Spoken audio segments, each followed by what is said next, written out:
in regulation of last night's Major League Baseball All-Star Game, and then things got wonky from there on out. It's Wire to Wire with Diesel and Cole Bryson. We are efforting to get the audio going on the stream. Apology, guys. Our on-site producer forgot to do that. Yeah, we'll say which one of us who forgot to do that. We are getting that taken care of.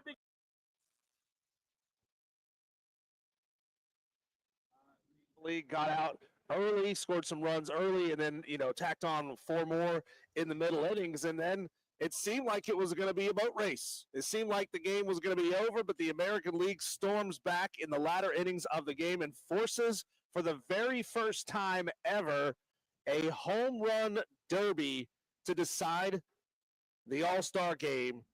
I mean, it was weird.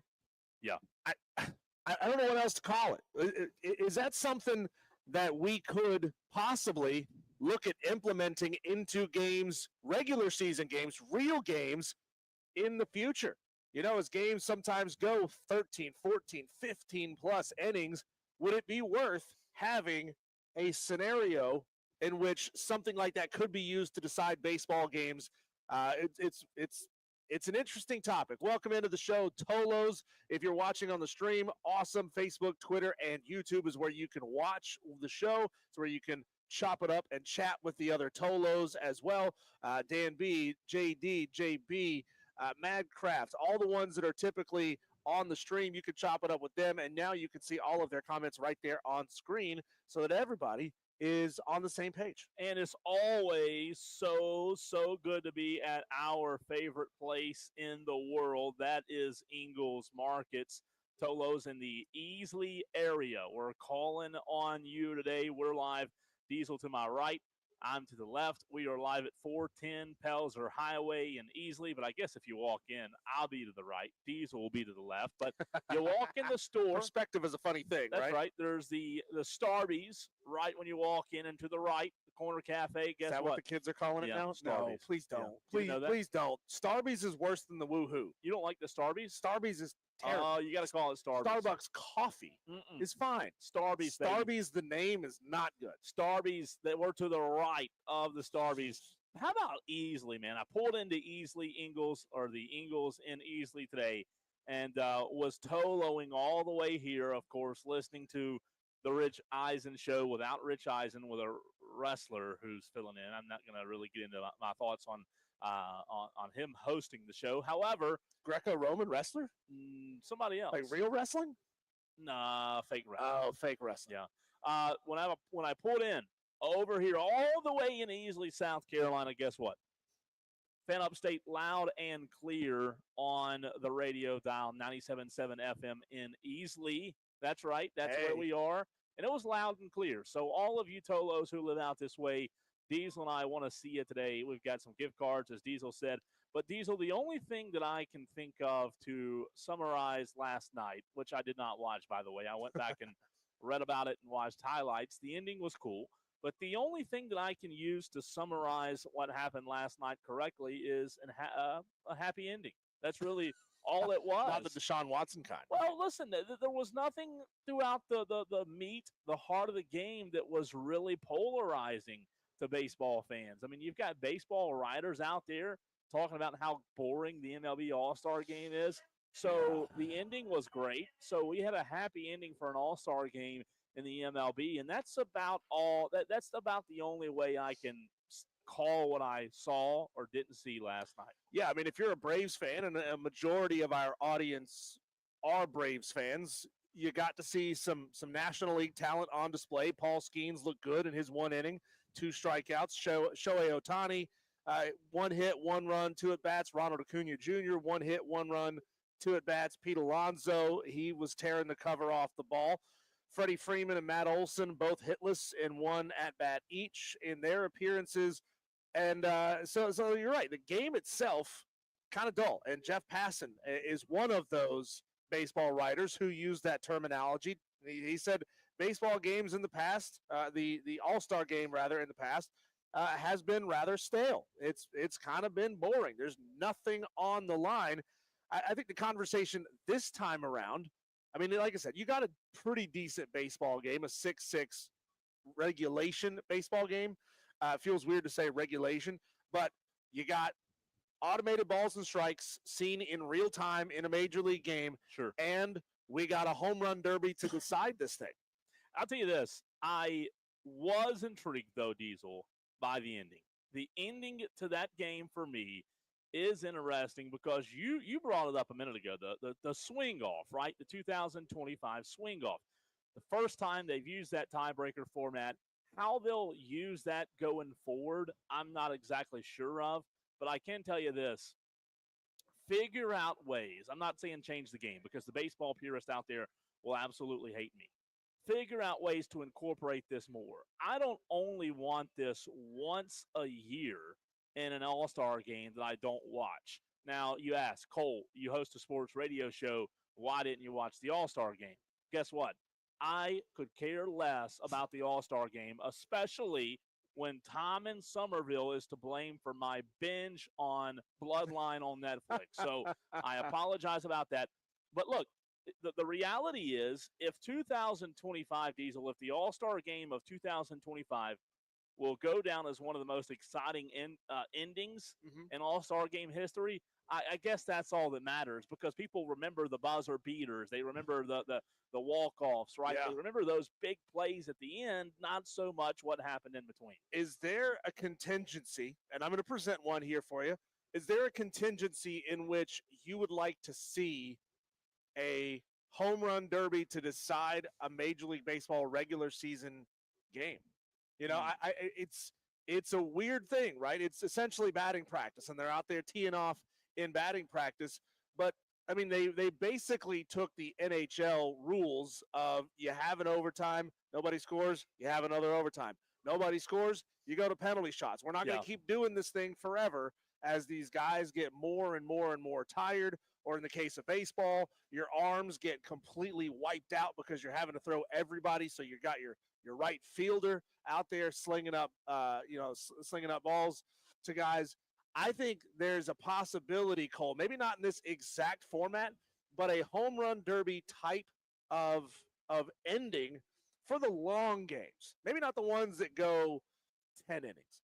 Maybe not even the ones that go 11 innings. But if you start getting up there in like 12, 13, 14, which does happen, and I have the numbers of how many times per season that happens, I think that would be a really exciting way to juice up the ends of ball games that are frankly kind of dull sometimes. Tolos, want to hear from you on that, how you felt about the All-Star game. Maybe we even need to back up Tolos in the upstate today. Did you watch? If so, let us know. Hub City Spartanburgers text line is open, 844-326-3663.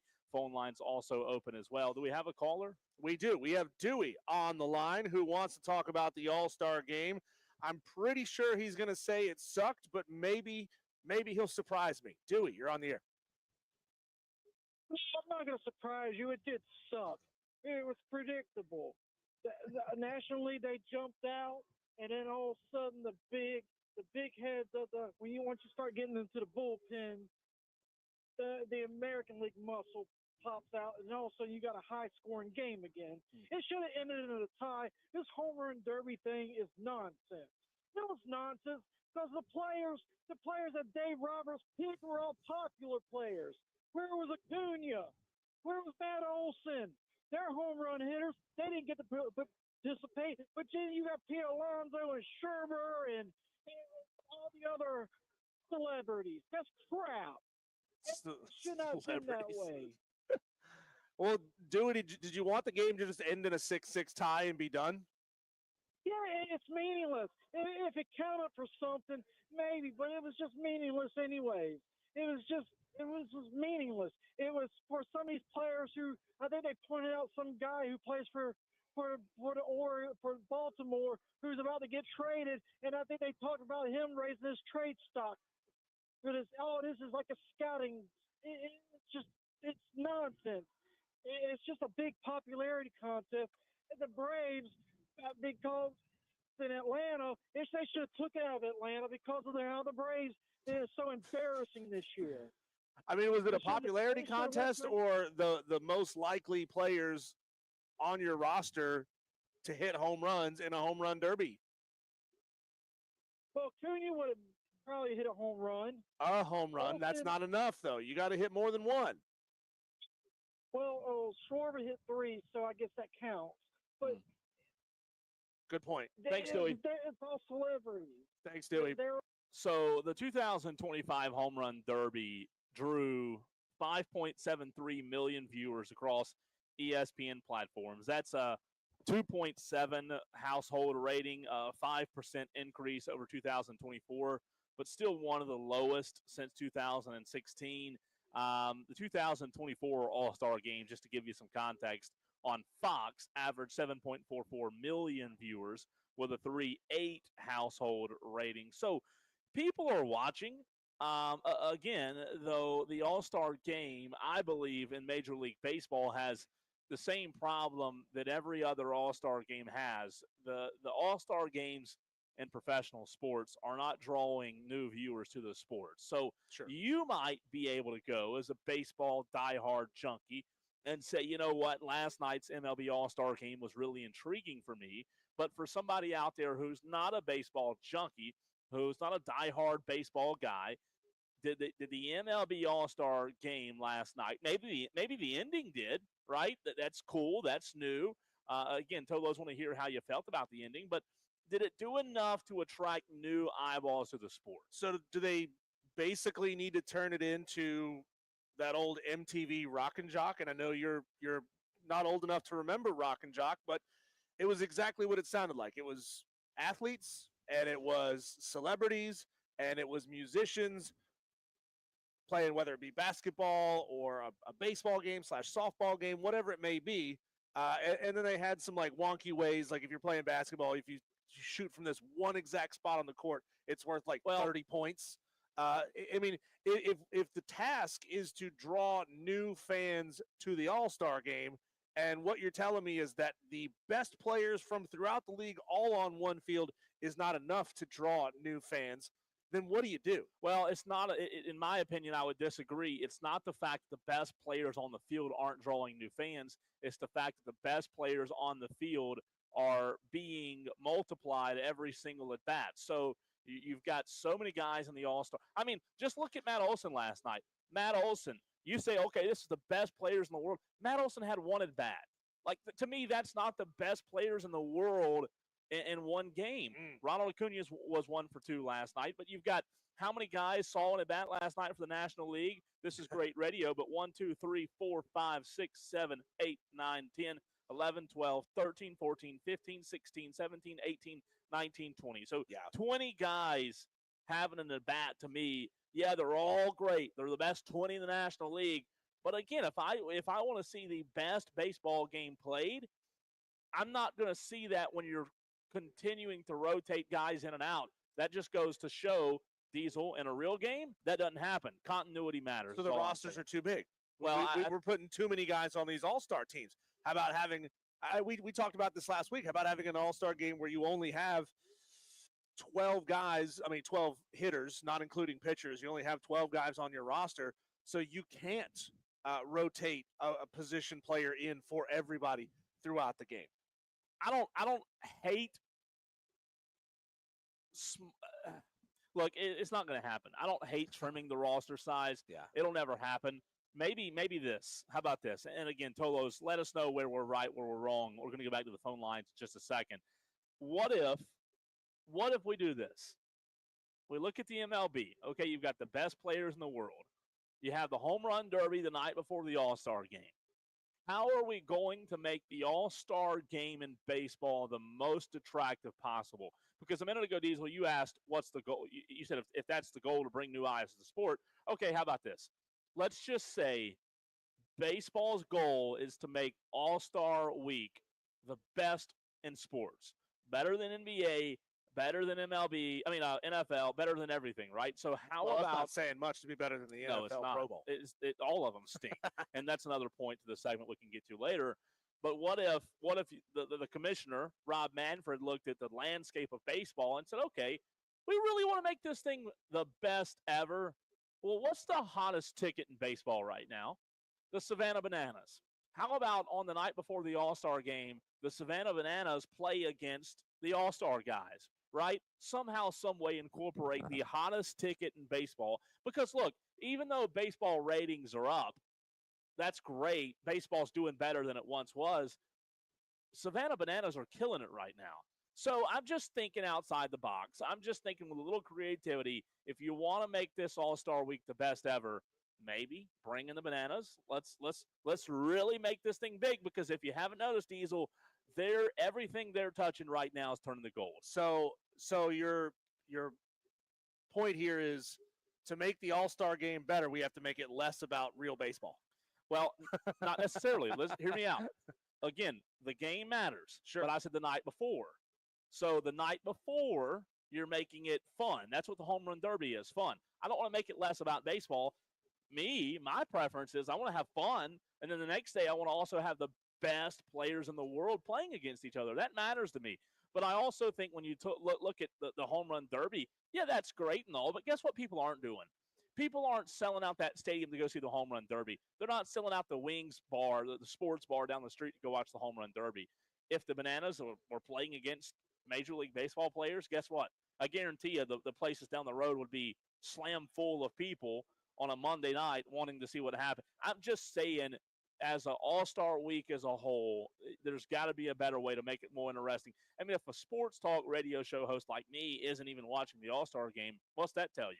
Let's go to the phone lines, bring in Dan B, listening to the show from Inman. He wants to talk about the All-Star game. Dan, go ahead. Yeah, no, I didn't watch it, mainly because I forgot to just put it on, like color it. But I like the idea of after, say, 3 extra innings, which would add another technically 33% to the whole game, right? If you're allowing it to go 3 extra innings, then you call it quits and say, okay, now we're going to do this home run derby style, playoff like NHL. I like that idea. Separate question with regard to, is the winner of the All-Star game, does that determine the home field advantage? No, not anymore. Like it used to. No. Used to. See, I think you need to bring that back, because that makes it 100% agree. a reason to play. Now, here's another. What if instead of 1 game, it's a 3-game series? Or do you think that waters it down? Don't get me wrong. I think if the same team wins the first 2 games, do you even play the 3rd game? No. Now you're looking at what do you wear do and there? tear on players. Yeah. I mean, and that's why they have basically pitchers go no more than an inning. You don't want Paul Skeens wearing himself out pitching in a meaningless All-Star game. And here's the reality of it, Dan B. Here's the reality of it, real quick before you leave. The reality of the conversation is, Diesel and I for 18 minutes have talked about the game, big picture, what to do, how to make it better, what to incorporate, and we've gotten 2 calls, we've gotten several texts, we've gotten good interaction on the text line. If Diesel and I today for 18 minutes talked about, well, Kyle Schwarber wasn't himself last night. Fernando Tatis Jr. 0 for 2 at the plate, but he did get 1 run. And guess what? Freddie Freeman 1 at bat, 0 for 1 at the plate. And then don't forget about Francisco Lindor 0 for 2. I mean that come on, what does that tell you? That should tell you all you need to know about the All-Star game. Yeah, no, you're right. Nobody cares about stats or the actual individual, whatever happened in the game. We're literally talking about let's make the whole game better. Thanks, Dan. Good call. Good call, Dan. Here's an idea for you that literally just came to my mind.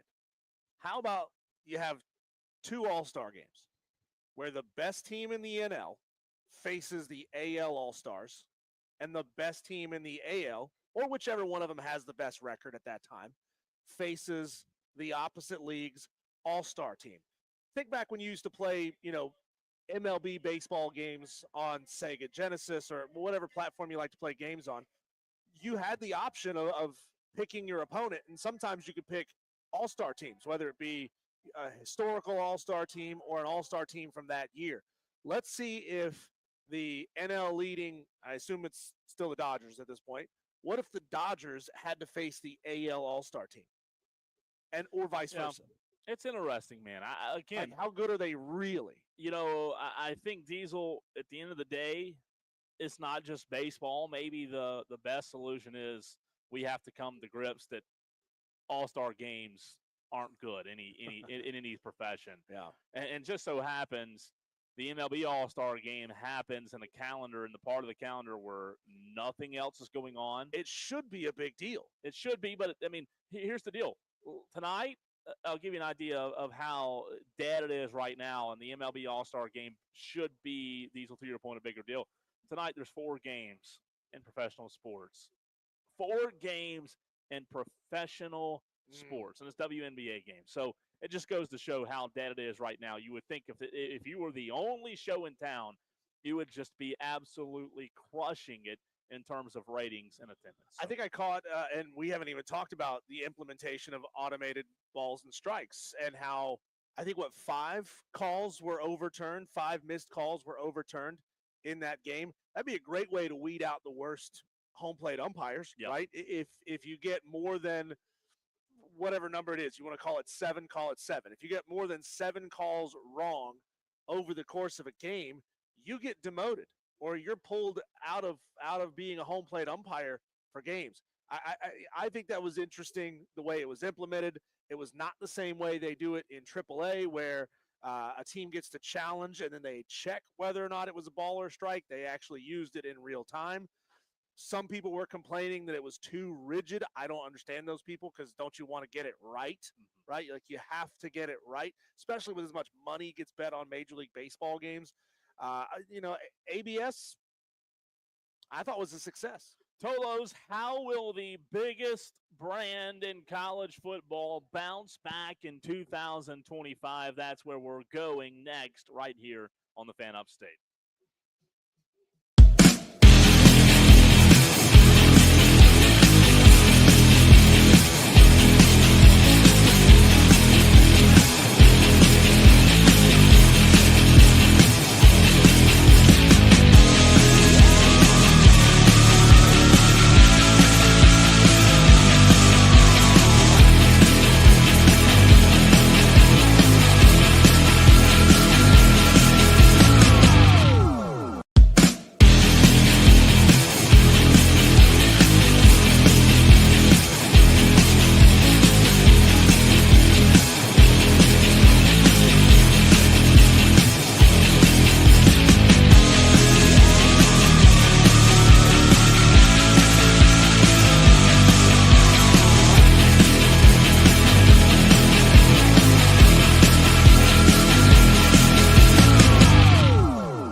into what Kalen DeBoer said at SEC Media Days. Also a clip of audio with Rob Brown and Peter Burns of SEC Network. But first, let's go back to the phone lines and hit Bill in Greenville at 844-326-3663. What's up, Bill? All right, so the All-Star game, or All-Star games in general. My biggest problem is that the players nowadays care less about playing in the All-Star game that make it less likely that I want to watch the game. That's true. You think they treat it like a burden, if Bill? you look at say it again. Do you think they treat it like a burden? It's not something they get to do. It's like, ugh, here's something we have to go do. Yes. And if you look back in the day, and I will always bring it up, I mean, Pete Rose running the guy over at home plate to score the run in the All-Star game. They cared about playing in the All-Star game. It wasn't that they had to go play.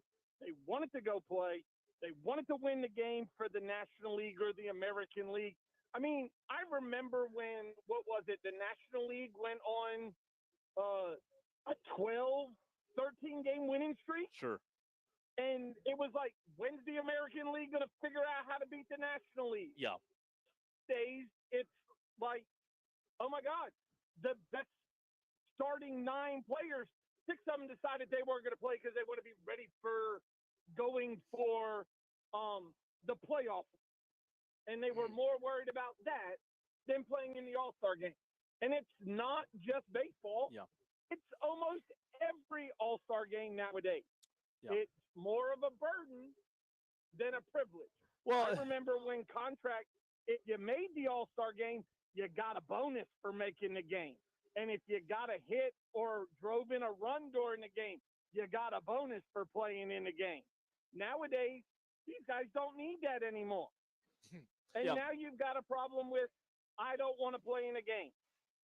Good call, Bill. Going, no. Appreciate you, man. I completely agree. He's making some good points. And, you know, part of it is we as fans now excuse and will stand and stump for the players that opt out. Oh, that's a smart business decision. It's great. You know what? My team is lessened, but I'm glad 3 or 4 of those guys decided not to play in the bowl game so that they could get ready for the combine. Well, what's that? That's not. They're not opting out of the All-Star game, though, are they? Well, based on what Bill had to say there, I don't know. Put their full effort in. Again, I have to go based on what Bill had to say.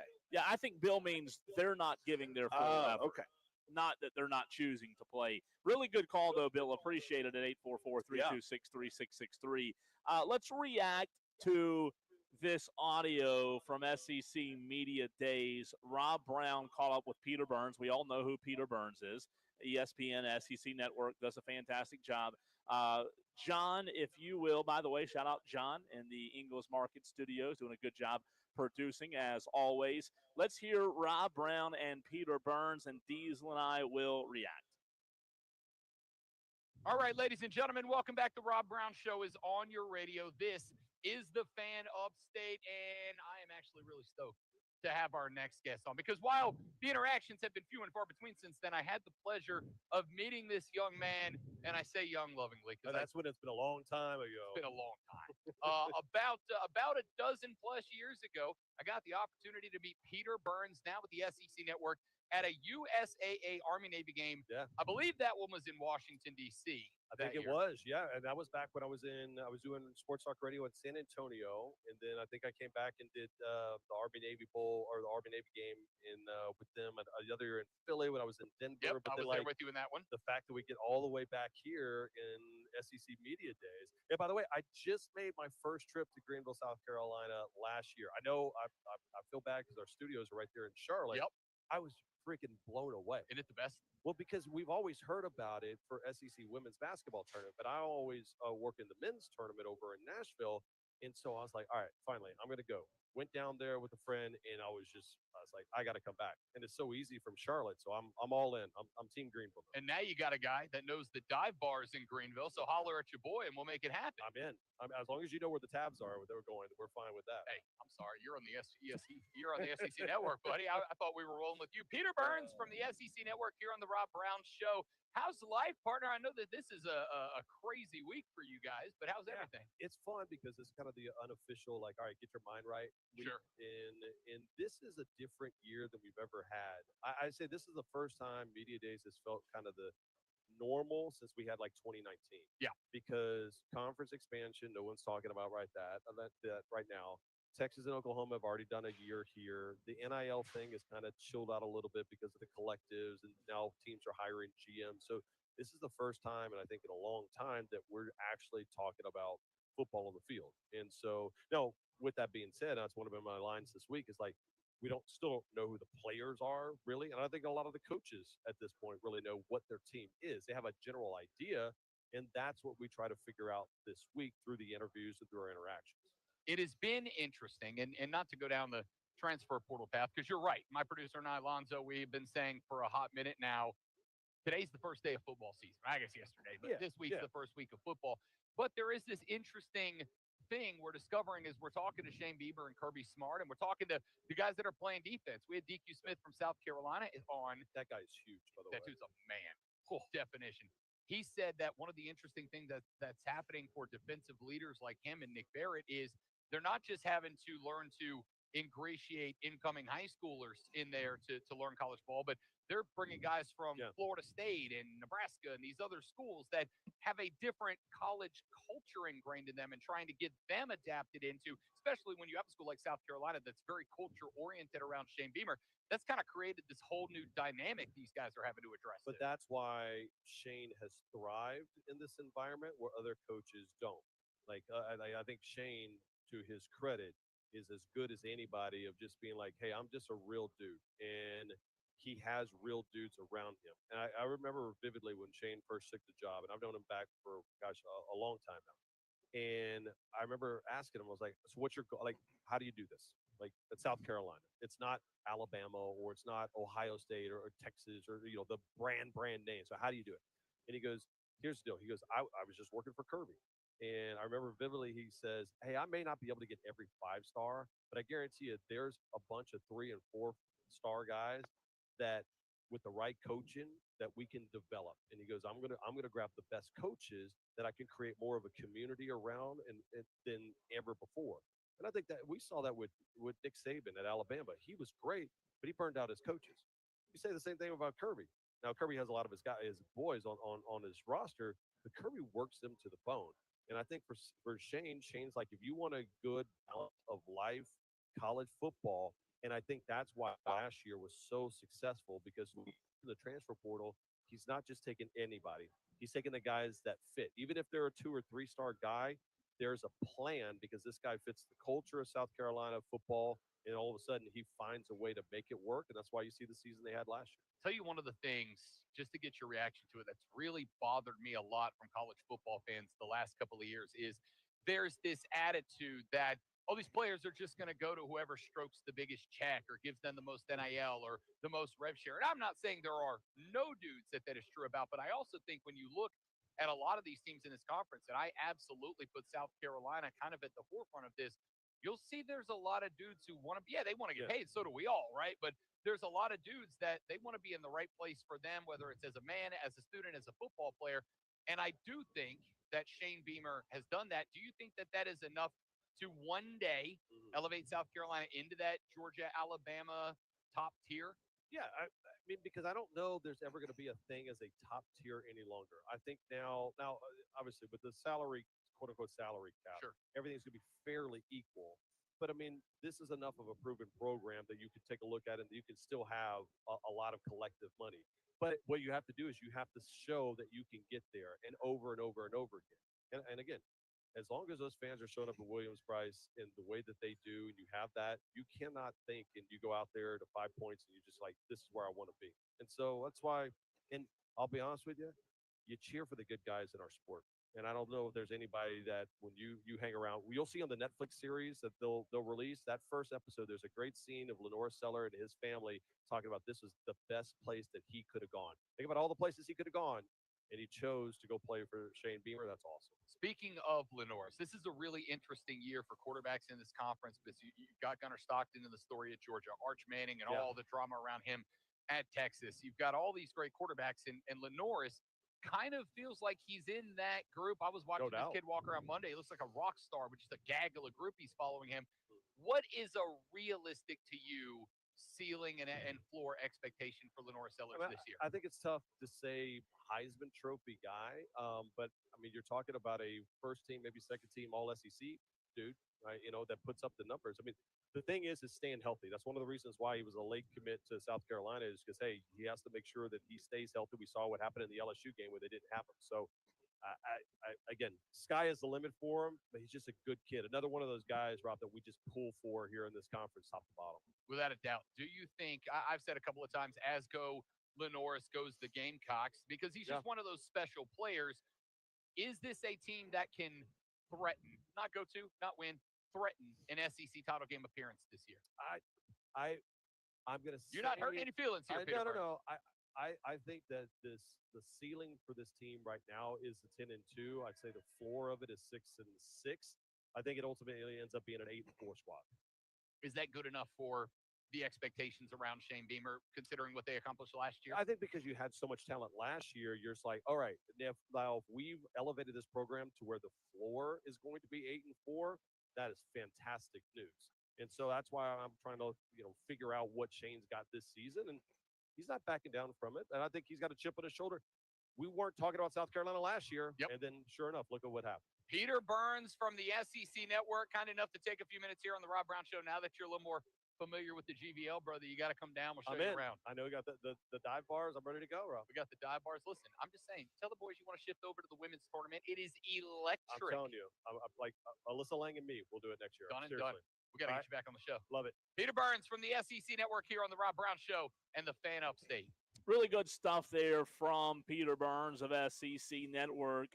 Diesel with Rob Brown. We all know who Peter Burns is, and high praise concerning South Carolina, Shane Beamer. My only concern is in regards to what Peter and Rob Brown both said there.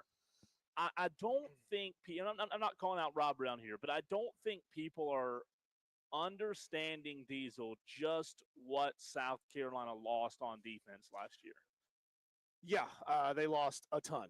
Like we said the other day, they put 5 guys just off of the defense in the first 4 rounds of that draft last year. I mean, those are studs. They lost a lot of studs. And there's nothing to say that South Carolina can't just reload with the new guys that they have coming in, but it's unproven at this point. We don't know. Now, they still have a couple of studs left around, so the cupboard is not completely bare. You open it up, there's at least 1 dinner plate, 1 glass, and 1 cereal bowl in there. You can make do with that, with what you got.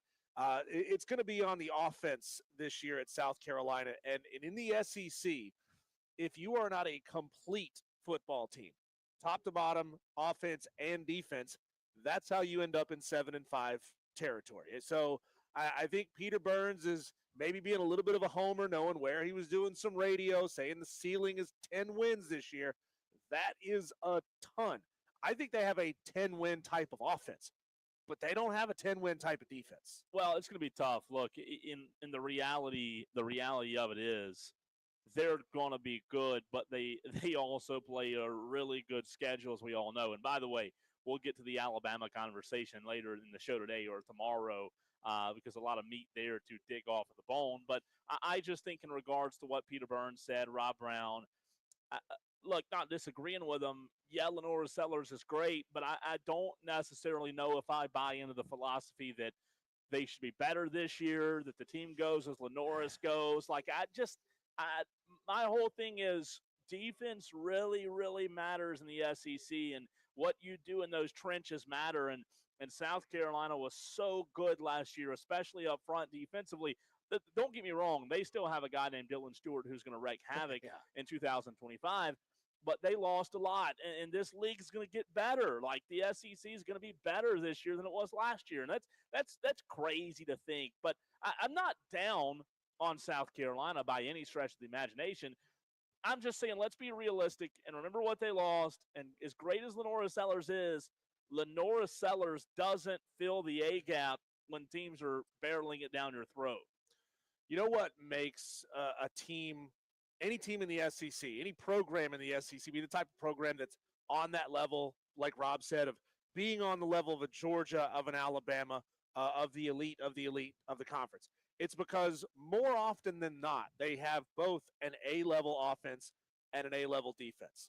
And South Carolina just doesn't have that in them as a program yet, right? Like LSU, Alabama, emerging Texas, we know that most years we trust that they are going to have an A-level offense and an A-level defense. You fall to a B level, that's when you start losing games that you shouldn't be losing. At a C level, obviously, then you're in a world of hurt.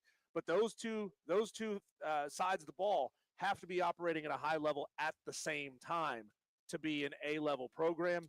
And South Carolina, I think, as of right now, is the type of program where they can have an A-level offense, but a B or maybe a C-plus level defense. And then the next year it kind of shifts because some of those offensive players go off to the NFL. Now you've got an A-level defense, but you got maybe a B-level offense.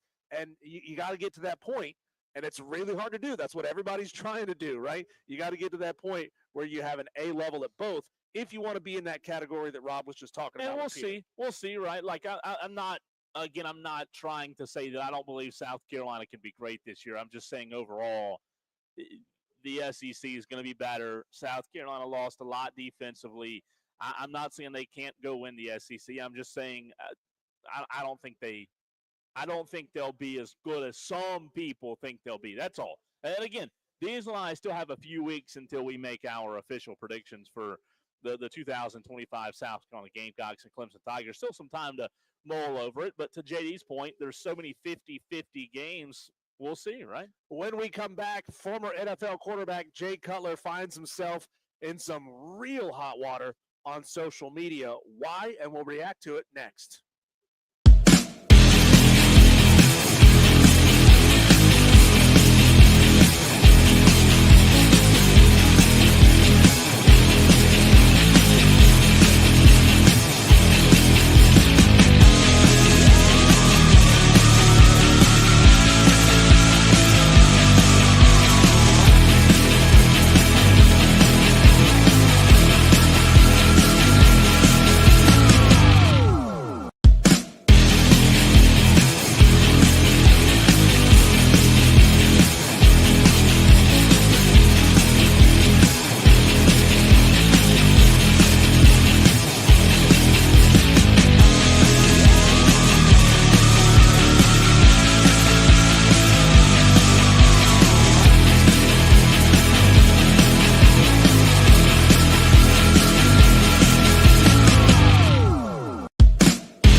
this is the first time we've ever talked about this on Wire to Wire with Diesel and Cole Bryson. Jay Cutler in social media jail, Cole, because he went trophy hunting in South Africa. He took himself a beautiful South African sable antelope. These things are huge. They have horns that are like 4 feet long. It's an amazing animal. Jay Cutler took one, and of course, social media's losing their minds, saying, you didn't have to kill it. It's not fair. It's not an even fight. Yeah. Look, I'm not a hunter. I've never been hunting in my entire life. A lot of you Tolos are saying, that doesn't really surprise me. I like to shoot. I just don't go hunting all that often. So I guess I don't really have a strong opinion about trophy hunting either way. But if you're Jay Cutler, Cole, how are you handling this? Well, first of all, I'm against hunting and gun rights and everything like that, right? Anybody that knows me knows that I'm here comes the liber, Cole. No, I'm kidding. Text messages. It's interesting. Am I surprised that Jay Cutler's getting heat for it? No. In the world we live in, are you kidding me? The people with their pink hair that have dyed their hair pink, and even the men who have dyed their hair pink, are all in the comments. How about the quarterbacks that paint their nails pink? Yeah, that's fine too. Doesn't surprise me. Here's my whole thing. I want to know when it comes to hunting, because I was being sarcastic. I do hunt a lot, right? I do kill animals. Are these animals in Africa, are they able to reproduce? That's what, that's what it comes down to me. I'm not saying go shoot everything that's out there, because let me be very clear. What a lot of people don't know, Diesel, is hunters who are avid hunters like I am, we are also big on outdoor ethics, and we're involved with DNR. We're involved with the Department of Natural Resources and how we can continue to help the population, whether it's the land or the sea or the lakes, right, and continue to make hunting and fishing what it is and keep it at the top. But the fact that Jay Cutler's getting heat from this, it doesn't surprise me one bit. So I looked it up to see how much it costs to go to South Africa and get one of these sables as a trophy. It can cost upwards of $10,000. Yeah. $10,000. Expensive, man. Going to, and look, for me as a hunter, maybe it's because I'm pragmatic. For me, being not being a hunter, but being pragmatic, it says to me like, well, if it's in a park, and then these parks, it's not like being at Falls Park. It's like being in a gigantic ranch, like a huge preserve. To me, spending that much money just to go to know where they are and to take a long distance shot with my high powered rifle, that doesn't really strike me as something that brings me a lot of joy. But hey, if you're doing it because, number one, you're already rich, so you got to spend your money on something, and at the same time you love wildlife and you want to conserve it and you want to help push the population forward, I don't have any problem with it whatsoever. It's really interesting. I don't trophy hunt, number one, because it is outrageously expensive. Number two, because I do find the thrill in the hunt. I bow hunt, and I've gotten into bow hunting in the last few years because to me it's more difficult. There's more thrill.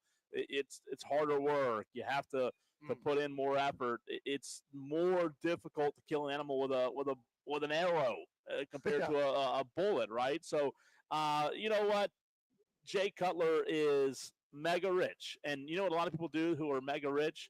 They do things that a lot of people who aren't mega rich don't like, right? And people who work in a McDonald's who are online, complaining about what Jay Cutler does with his money, they couldn't fathom having money at that level and figuring out what to do with it.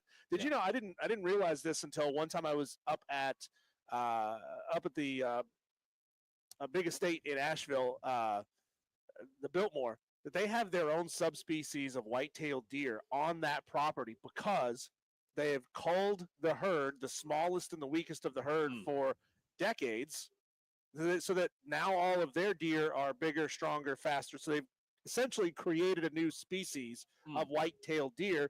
And most of the time, from what I understand with trophy hunting, they're not out there taking the big one that's out there reproducing like crazy. They're taking kind of the old sick one that actually helps the herd to get rid of it. Doesn't surprise me.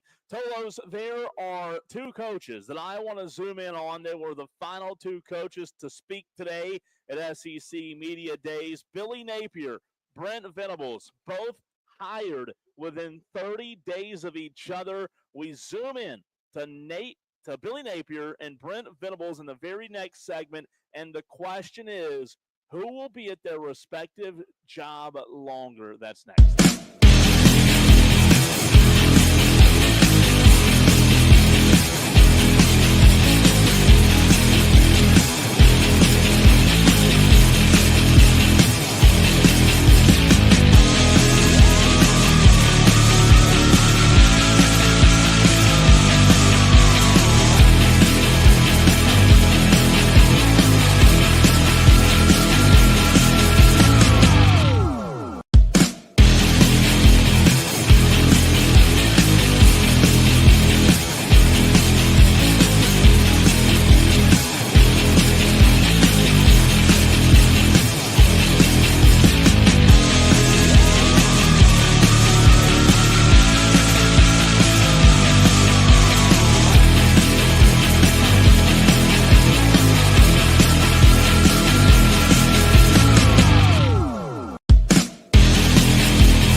to the courts and the gridiron to the tracks. Electrifying sports talk from start to finish. You're going wire to wire With Diesel and Cole Bryson. on the Fan Upstate. Billy Napier and Brent Venables were hired within 30 days of each other at their respective programs. Obviously, Billy Napier at Florida, Brent Venables at Oklahoma. They are both, at this moment, currently still employed by those programs, and both of those coaches just finished speaking just a few minutes ago at SEC Media Days in Atlanta. They were the final coaches of the day at SEC Media Days. However, in this very segment, I want to ask the question to you, Diesel, as well as the Tolos out there. By the way, we're live at Ingles on Pelzer Highway in Easley. Come see us for a gift card. Which coach will be at their respective school longer? Billy Napier, Brent Venables, both hired in the winter months of 2021, both in 2021. Now Diesel entering their fourth season. Where do you start when you look at these two coaches and programs? Well, before we start, I want to remind the Tolos that coming up at the end of this segment, so call it 15 minutes, maybe 18 minutes, we'll have your third chance this week to win tickets to Rock the Country 2025. That's a show happening July 25th and 26th with Kid Rock headlining on Friday night, Nickelback headlining on Saturday. That giveaway at the end of this segment. That's right, Tolos. Turn it on and leave it on. When you look at the two programs, Billy Napier hired November 28th, 2021. 2022, he was 6-7. 2023, he was 5-7. He went 8-5 last year, which brings him to 19-19 as a head coach, 10-14 in the SEC. He has a nice $51.8 million deal through the end of 2028. And on the other side, Brent Venables, who was also named the coach at the end of 2021 in Oklahoma, is 22-17 through his three seasons, 10-3 in 2023, and likely sub 500 for years to come in the SEC unless things change, right? So we know that Oklahoma in the previous conference was what they were good in the Big 12. SEC, it's been a different beast. Diesel, let's figure out how to answer the question, and I want to hear from Tolos as well at 844-326-3663. Which of the two will be at their school longer? Oh, man. I think Oklahoma and their administration is a little more understanding of Brent Venables' struggles and challenges than are the people around the Florida football program. Let's just say, for the sake of argument, that both of them have a similar season. Both of them have a 7-5 type of record this year, or 8-4. I think in that situation, Napier's gone. Venables stays, but then Venables is on the extreme hot seat at that point. I think Billy Napier and Florida will have a better season this year because I really like what they're doing and the changes that they made and the improvements that they made under G.J. Lagway at the end of the season last year. So for that reason, I think Florida will have a better season. But if all things were equal, I think Napier gets the axe. So at this very moment, we have 3 votes for Napier, 0 for Venables, and these are just quick rapid-fire votes that have come in. Diesel, one of yours. You said Napier. JB on the YouTube stream says Napier. JD Wyatt says, tough question, but I'll take Napier. I think Venables is a lot like Muschamp. Have not checked the Hub City Spartanburgers text line yet, but texters, Tolos, 844-FANFONE. That's 844-FAN-PHONE. Who goes first? Who is axed first? Billy Napier or Brent Venables? Both now in the SEC. Obviously, Oklahoma was a totally different program in their previous conference. Diesel, you bring up Florida, you bring up DJ Lagway, you bring up what they have to face in terms of pressure.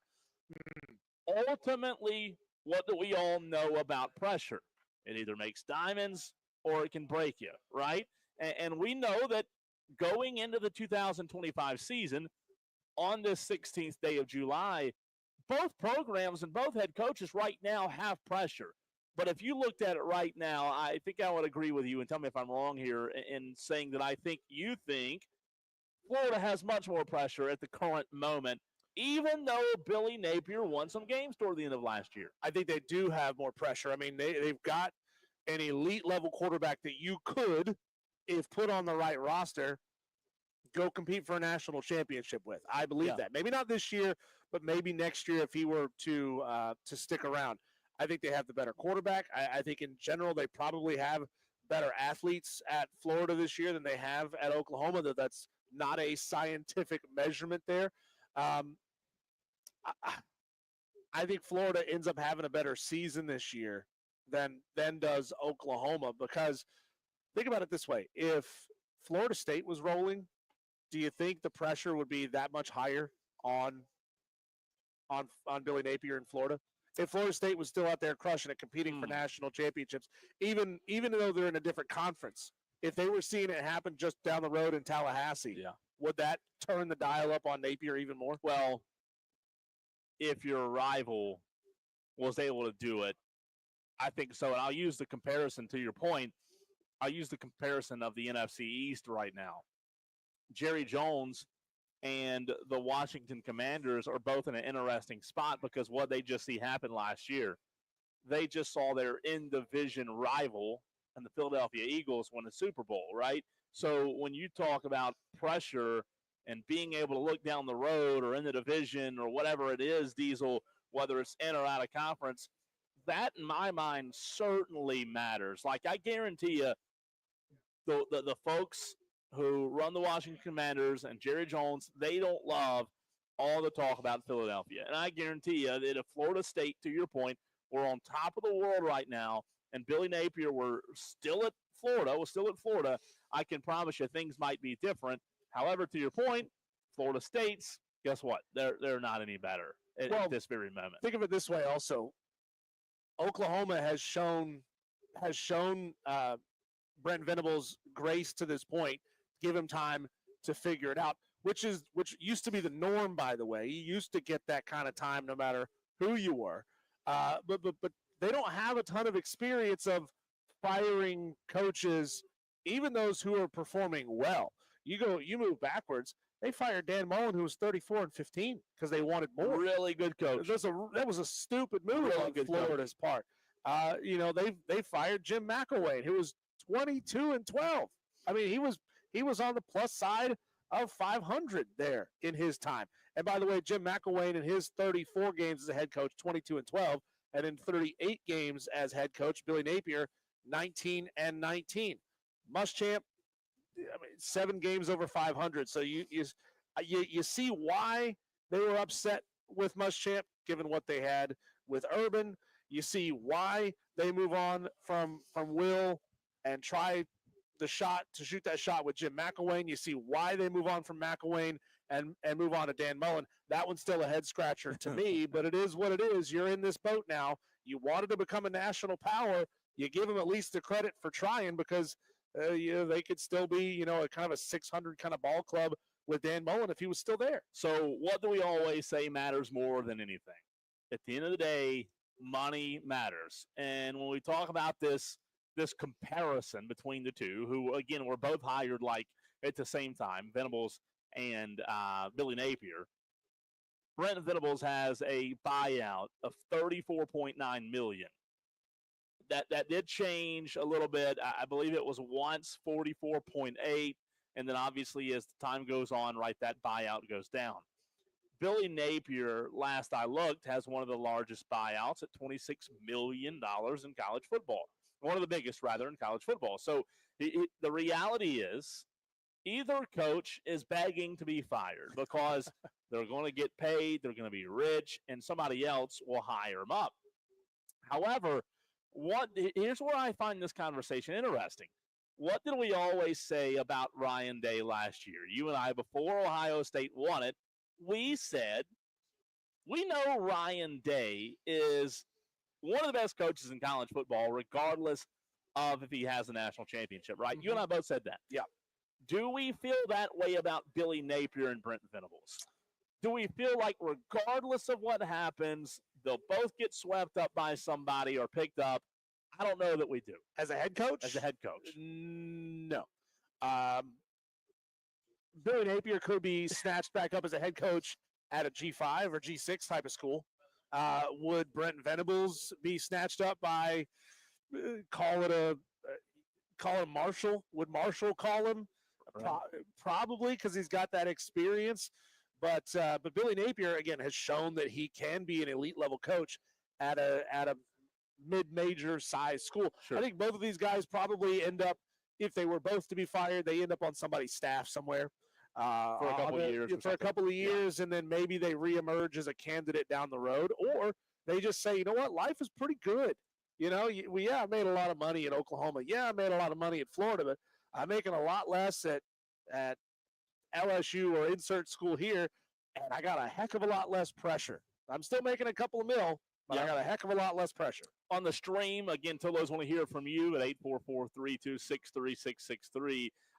DB says, I'd say whoever does worse this year is first to go. Both could stay or both could go depending on the outcomes. JB says, with Lagway, the Gators will win 8 or 9 games this year. Sooners will win 7. Florida's only winning 7 at best, says Dewey. JB also says if Napier goes 6-6 or 7-5, he's gone, and Nick Saban will be the next coach at Florida. Are you pulling up one of their schedules right now, by the way? I'm pulling up Florida's I'm going to pull up Oklahoma, and I want to do this. Win by win? Let's do win-loss with both.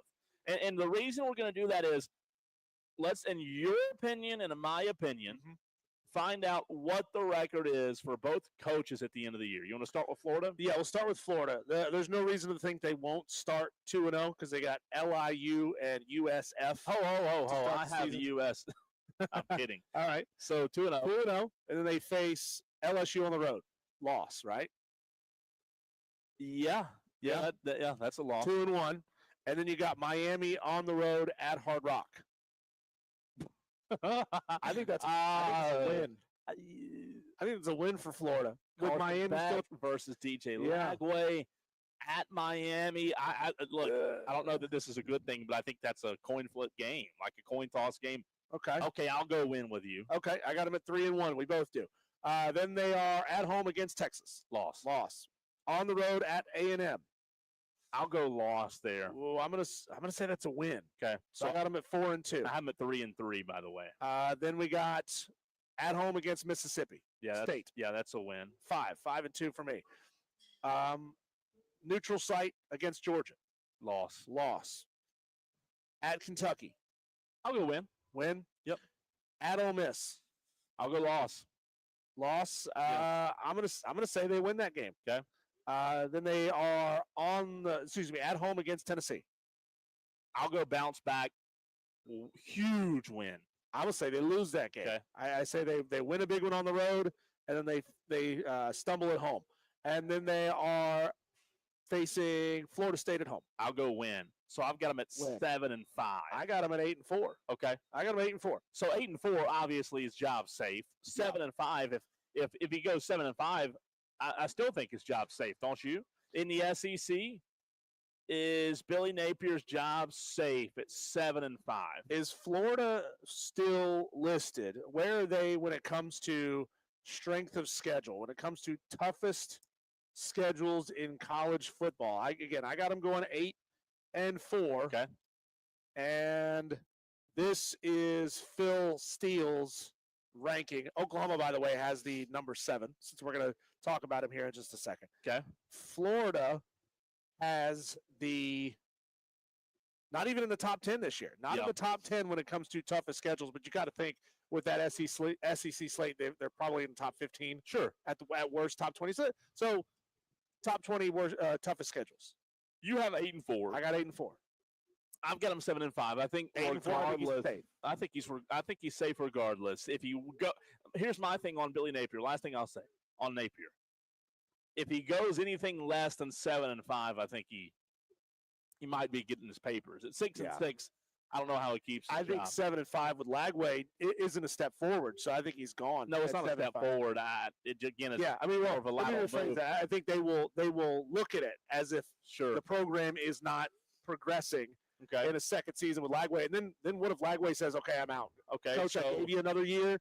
I stayed for you, and we're still not better than I'm this. going to I'm out. Clemson. That's what he said. Lagway, I'm going to Clemson. Ooh. Well, no, Oh, you're my not. 2025 Oklahoma Sooners. Since we're talking about Napier and Venables, Illinois State. God, Win. Illinois State win. Michigan. By the way, this one's in Loss. Norman. Yeah, I'll go loss there as well. So 1-1. Will that 5-star be playing for Michigan? I don't know. I don't know. Got all everything I'll go got? loss. At Temple, win. Hosting Auburn. Oh, this one's tough. Oklahoma hosting Auburn. You and I both have them at 2-1. Win. I'm not high on Auburn. Yeah, I'll go 3-1. Kent State 4-1. Win. Texas Lost. 4-2. I agree with that. At South Carolina, Oklahoma going into Williams-Brice 4-2. Oh, this could be a bloodbath. That's a loss. Yeah, I go loss 4-3. Hosting Ole Miss, Loss. I'll go 4-4 with you. At Neyland, at Tennessee, probably for me it's 4-5. That's a loss. I'm going to say it's a win. Okay. At Bama, Just because Tennessee doesn't have it quite figured out by then. Okay. At Bama, loss. okay, 4-6 for me. Mizzou, I'll go win, so that's 5-6. Win. Yep. And then LSU loss. I'll go 5-7 Loss for yeah. Brent 1, 2, 3, Venables. 4. I got him 6-6. Okay, so you have one game better. You have Florida and Oklahoma both one game better than I do. Yeah. How about that? 6-6 for Oklahoma for me. 8-5 for Florida. Good stuff. 6-6. We'll see. Oh God, at 6-6. He better have a monster, gigantic recruiting class coming in to stay safe. Yeah, at should be fun. 6-6. We'll see. So, Tolos, here's your chance right now to score two-day general admission passes to Rock the Country happening July 25th and 26th at Anderson Sports and Entertainment Center in Anderson.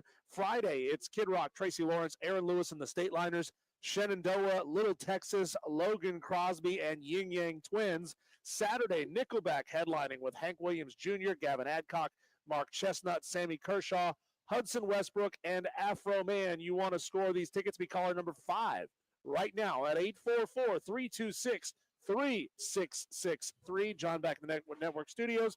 Going to pick a winner, and we will have the name when we come back.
Mike is hot right now in 3, 2. Wire to wire with Diesel and Cole Bryson on the Fan Upstate. Let the college football discussion continue. It's Wire to Wire with Diesel and Cole Bryson, joined right now by Chapel Fowler, Clemson reporter for the state newspaper. He's got a great piece up on Marquise Henderson and his dismissal at Clemson. He's got a lot of great pieces up to talk about it right now. We're joined by Chapel Fowler.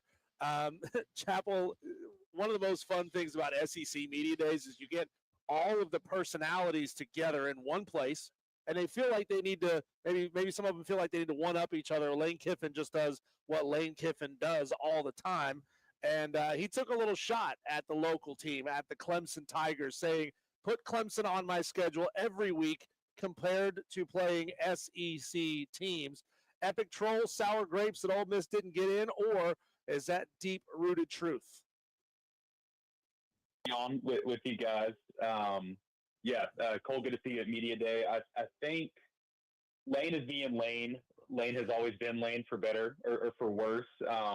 Again, I was not expecting to see a Clemson stray while reading about SEC coaches' opinions on CFP models. But like you said, that's peak off-season content. I think there's a little bit of truth to, I think, one of his points. I think there was some frustration surrounding Clemson in the playoffs last year. I mean, they did exactly what they needed to do to make the playoffs, which was win the ACC championship game, get to the ACC championship game, and then win it. So that you can't knock them for doing exactly what was asked of them. But, I don't know, the fact that they were 0-3 against the SEC, their only top 25 win at time of kickoff all season, what was against SMU in the ACC title game. So they did not have any of those wins during the regular season, and a one-and-done playoff showing, although it was a competitive game. I think all that stuff, Ole Miss was upset. You think South Carolina wasn't irked a little bit, seeing a team that they just beat head-to-head on their own field, backdoor their way into the title game a few hours later with Syracuse beat Miami, and then, they clinched their spot in the playoffs the next week, and South Carolina sitting at home. I certainly understand, and, the ACC versus SEC schedule complaints have existed forever, so I get where he's coming from with that. But I don't know. I mean, Ole Miss had their chance to make the playoff too, and that certainly did not turn out the way they expected it. So I think a little sour grapes, a little truth, probably somewhere in the middle. Let's say slightly sour grapes, or a correct amount of sour for a nice wine.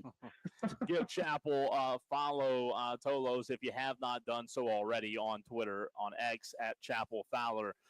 Chapel, you wrote another piece, a more recent piece just a couple days ago, that goes into more detail about Marquise Henderson from Belton Honeypath and his dismissal from the Clemson football program. This news broke several weeks ago, but yesterday your piece on the statenewspaper.com went into greater detail. It's not every day we hear about Clemson's locker room having someone that's threatening teammates and threatening to harm the teammates and showing pictures of guns in Clemson's locker room. But obviously it was reported and Marquise Henderson was dismissed. Unlike the guy on Twitter who is upset that I'm bringing this up today, the point of this conversation is because it's new news. Everybody does make mistakes, but this is new news, and that's what we do on a sports station. We talk about news that relates to sports. So when these details came afloat to you, Chapel, and you were able to do some digging, what's the biggest thing you learned about this situation? Yeah, I appreciate the kind words, Cole. Definitely a delicate situation. I think one of my main takeaways from reading this police report about the incidents that I got via FOIA request and kind of wrote the story off was just, there were a lot of conflicting accounts about, what happened within this alleged incident, what didn't, were threats made, what was a picture of a gun shown. There's kind of secondhand accounts from employees saying, yes, I was told this by a student. Other students, we assume players directly interviewed, saying, that's not exactly how it went down. There's a lot of stuff redacted, a lot of stuff kind of kept vague, which I understand. Kind of the only name in the reports that you're going to see is Henderson, obviously the person that was being, the call was made about, and then the officer. So there's a lot of references to employees. Does that mean a coach? It could mean a coach. That could also mean a support staffer. It could mean the receptionist at the front desk. The use of student, all the students making these allegations and talking about stuff. That could be a player. That could be a student intern. That could be a student worker. Again, we don't really have all the full details, but kind of the main points, and this would be my main takeaway, is, yes, a verbal altercation did happen between Marquez Henderson and at least two teammates in the Clemson locker room on that day. It was June 16th. And yes, that altercation started because teammates were getting on him about his lack of attending workouts, which was kind of something that I had heard. I'm sure you guys had seen or heard it too, through the rumor mill, that he wasn't exactly, making it to everything on time that he was supposed to. So I think seeing that comment in there kind of confirmed some of those suspicions. And then kind of the last part, yes, this did, lead to a police presence at the football facility for them to do some interviews and bring two officers, because as it said in the report, the severity of the allegations, compelled them to bring two officers instead of one. So all that is fact. That's in a public document. That's what has happened. And then, of course, 3 days later, he gets dismissed. So, there's not like, I don't think anyone's going to come out and say directly at this point. It's long gone, but you could say this accelerated or kind of directly led to the departure, but maybe there was some stuff before it as well that kind of wasn't on his side already. At Chapel Fowler on Twitter, we invite all of our Tolos to go find him and give him a follow. Once you hear all that, it's wild, because you don't hear these kind of stories coming out of Clemson very often. Talk about, how Marquez Henderson presented while being recruited at Clemson. Was there any indication that he seemed like a high-risk type of recruit, which isn't Dabo's style? It's not the type of guy that he goes after. Did he change and become a different person once he got on campus?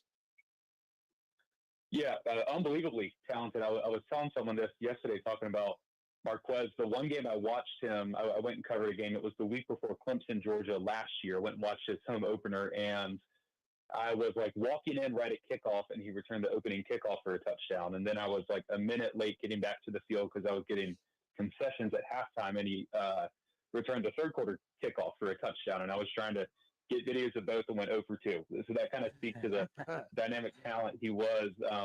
Again, I don't want to speak exactly on his recruiting process. I will say that there seemed to be kind of a sense, like in the greater South Carolina football community, that, this was a kid that had all the talent in the world, but maybe needed, a college football program to provide some structure, and it, might take him a while to get acclimated to that. And he's certainly not alone in feeling that way or needing that sort of structure. I think, Clemson has as good of a track record as anybody for kind of providing that structure, the on-field, off-field balance, all their Paul Journey stuff.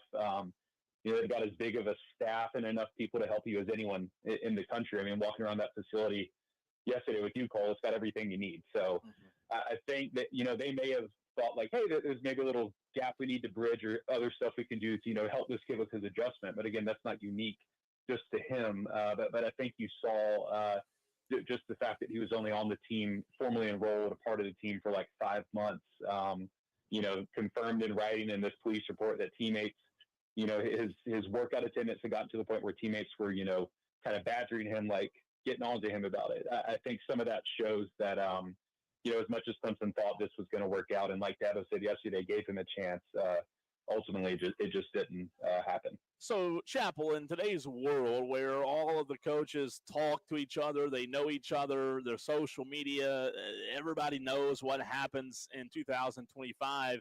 We saw Henderson put up a brief tweet that said he was going to Liberty. That got taken down. Do you feel like an athlete who does similar things in the future and maybe just doesn't have the right upbringing, or maybe can look at this as a lesson learned on what not to do? Do you think that the second chances in the college football world are handed out enough to where Henderson can land on his feet somewhere? I'd say, yeah. I'd say maybe it takes a while to find that opportunity. But I mean, candidly speaking, like I've seen a lot of, whether it's pro sports or college sports, a lot of people that been, handed a second chance for something a lot more criminal or worse or vile than kind of this situation right here. So, yeah, no, that was a good point. And I will point out, too, it's not like this story went up that I broke and then suddenly Liberty is out of Marquez Henderson's bio. Like when I checked earlier in the day as I was kind of reporting this story, that stuff had already been gone. So, I'm not exactly sure I think he made the commitment on like June 25th or something. I'm not sure at what point after that he was no longer, publicly branding himself as a Liberty commit. I know there's been some Liberty websites out there that have reported that he's no longer going to be a part of their program, and I kind of assumed as much whenever his bio was kind of wiped of that stuff when I checked that morning. I'd imagine that there will still be a chance for him out there to land on his feet. Maybe it's taking a JUCO route or a D2 route or something that maybe he didn't expect to have to do.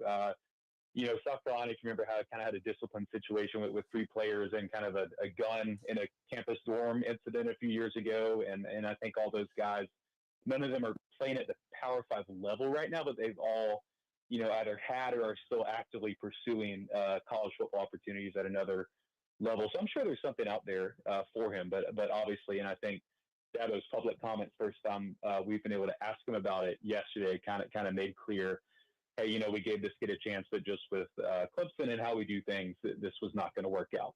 So they essentially cut bait maybe a little earlier than they needed to, but especially when you have that incident right there a few days before, it's kind of tough to argue with their logic. Chappell, breaking off of this story here for just a second, you spent some time down at Clemson's media outing. You had a chance to chat with all the offensive staff down there. One of the wild stories this season is Ian Shefflin making his way to play football. The question is, do you believe that Ian will be used in any meaningful way? Will he see meaningful snaps, or is he more of a practice squad glue guy in the football locker room the way that he was in the basketball locker room? Short answer, no. I don't think he's going to be like catching 6 passes in a college football playoff first-round game. I do 100% understand the logic and the why not concept of bringing him on. I mean, if I was in Dabo Swinney's shoes in that instance, I'd do the same thing. This is a really successful basketball player who displays a lot of good football traits already and obviously played the sport. And, I did a story on him last fall and kind of his, forgotten football dreams heading into his senior year. I thought it would be the last time I would think about or talk about Ian Shefflin in a football capacity, but he was getting scholarship calls from Syracuse coaches in 10th grade and stuff. This kid was, now what position, I'm not sure, but he probably could have pursued some sort of football career if he'd like to. So I think there's some good traits there that make it less total shot in the dark and at least kind of an informed opportunity. But I think with Clemson's receiver depth, with the expectations they have this year, with the tight ends they have ahead of him, Josh Schaap and Olsen, Pat Henry, those are 2 pretty solid rotational guys that flashed at times last year. I wouldn't be surprised if he, catches a touchdown from Christopher Vizina on senior day against whoever they play this year. I think it's Furman, whatever their FCS team is. But I would be really surprised if he is making a consistent game-to-game impact. And that's no knock on him. I respect him for taking the opportunity, but I think given the team, the depth, and also Clemson's expectations this year, asking him to really light it up might be a little off base. Chappell, to your point, Clemson football 2025 expectations are high. A lot of Clemson fans have those expectations and even sights possibly set on another college football playoff. In the mind of Chappell Fowler, expectations should be high, but the one position group that does give you a little bit of concern is what? I'm going to say running back. I was thinking about punter, but I think if you have a good enough offense, whatever questions you have at punter are probably not going to matter too much. I mean, you saw that last year when candidly Aiden Swanson had, one of his worst statistical years, maybe since his first year as a full-time starter or close to it, and really struggled at times. But, that didn't prevent Clemson from winning, 10 games, making the playoff, winning the ACC title. So I think that can kind of go to the wayside. I think we've seen so many games over the years where Clemson is maybe just not getting anything going and goes to the run game, and it really helps them. Just some really dominant, it feels good to rush for 200, 250, 300 yards against a team. That's really a demoralizing thing to kind of put on an opponent. And, they were spoiled a little bit with the Shipley-Maffa combination, but they did that a lot. Not as much last year, but there were a lot of games. I think about that Notre Dame game in 2023 after the 4-4 start and everybody's favorite infamous Tyler from Spartanburg call, and you've got Moffa just like pounding it against a really good team in Death Valley, and people were feeling it. The atmosphere was crazy. I don't know if they have that this year. I think they have an interesting mix of pieces, and Adam Randall, Gideon Davidson, Easy Amume, Keith Adams, Jay Haynes when he comes back. There's some pieces there, but there's not a lead guy. And I could see that maybe getting them into trouble a few times. There's some games where you really just need a good rushing attack, a good rushing presence. I don't know if they can totally conjure that up like they have in recent years. It may not hurt them, but I think we could see that bite them at some point along the way. Tom Allen said he changed everything about Clemson's defense. From what you're hearing, how are TJ Parker, Parker Woods, Sammy Brown, Woodaz, how are they adjusting to those changes? I mean, you have to think most of those guys are juniors. They're talented. Maybe you could argue that being in a system as long as they have been makes it more difficult to transition to a different system, or the fact that they just have that talent and experience makes it easier to adjust. What would you say? Yeah, I'd say everyone there wants to be there. If someone was turned off or jarred by the intensity of a Tom Allen, Ben Boulware combination, all that stuff, they probably would have transferred by now. So I think all these top guys seem to appreciate kind of the extra jolt of energy, the new take on stuff. We heard a little, some nice words about Wes Goodman from some of the defensive coaches yesterday. But I think everybody in as many words is kind of saying like the command of Tom Allen, the way he pushes people, the intensity he asks of people, and he can really back that up too, right? Like this is a guy who can not only say, hey, you're going to have to work hard if you play for me. He can point to, stints at Penn State, head coaching at Indiana, all these other things he's done, his history, the guys he's produced, his experience, something that Wes Goodwin didn't really have outside of Clemson and really never in a coordinator capacity before he became DC. So I think Tom's willingness to kind of address stuff dead on, he's been really good with the media. Said a lot of interesting stuff yesterday. Some stuff I'm kind of surprised he gets so candid on, which is always a good reaction to have as a reporter because it means people are being super honest. But I think the guys have embraced it. We've heard nothing but good things from a Woods, a Parker, a Sammy Brown, and you've seen it in some of the ways that, these defensive linemen especially have transformed their bodies, gotten in better shape heading into this year. Obviously, this is like an NFL tryout year in a lot of ways for Peter and TJ. So I think guys are loving it so far. They're loving the intensity, maybe something they didn't have before, but I think now that they've got a taste of it, they get it. And I think the expectations are part of it too. They want to do whatever they can to help Clemson win games this year. And if that's working a little harder for a new guy that asks you to work a little bit harder, I think it's all fine and dandy from their perspective. Chappell, in the very next segment, we're going to get down to really what matters most. We're asking the audience, the Tolos out there, as well as you, Chappell, Fowler, quick answer on the spot. What, in your mind, disqualifies a restaurant from being a hole-in-the-wall restaurant?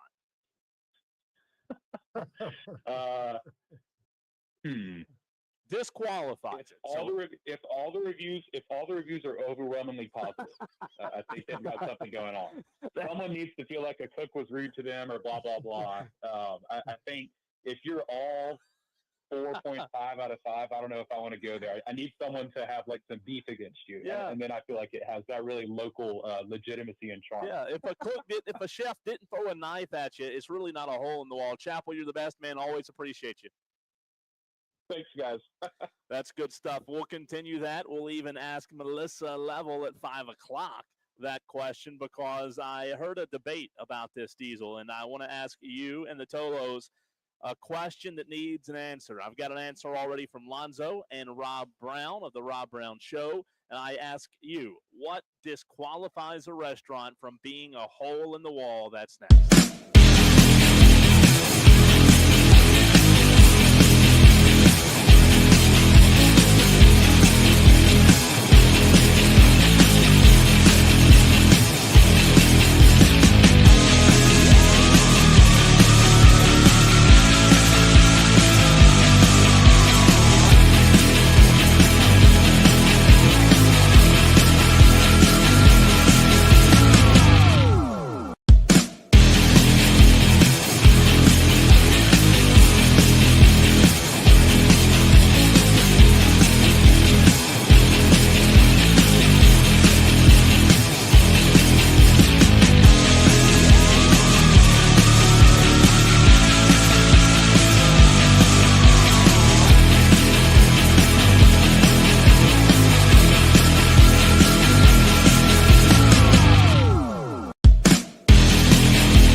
522-63663. Keep that number in your phone. Save it on your phone because that's the Hub City Spartanburgers text line. You can also call that number when the phone lines are open.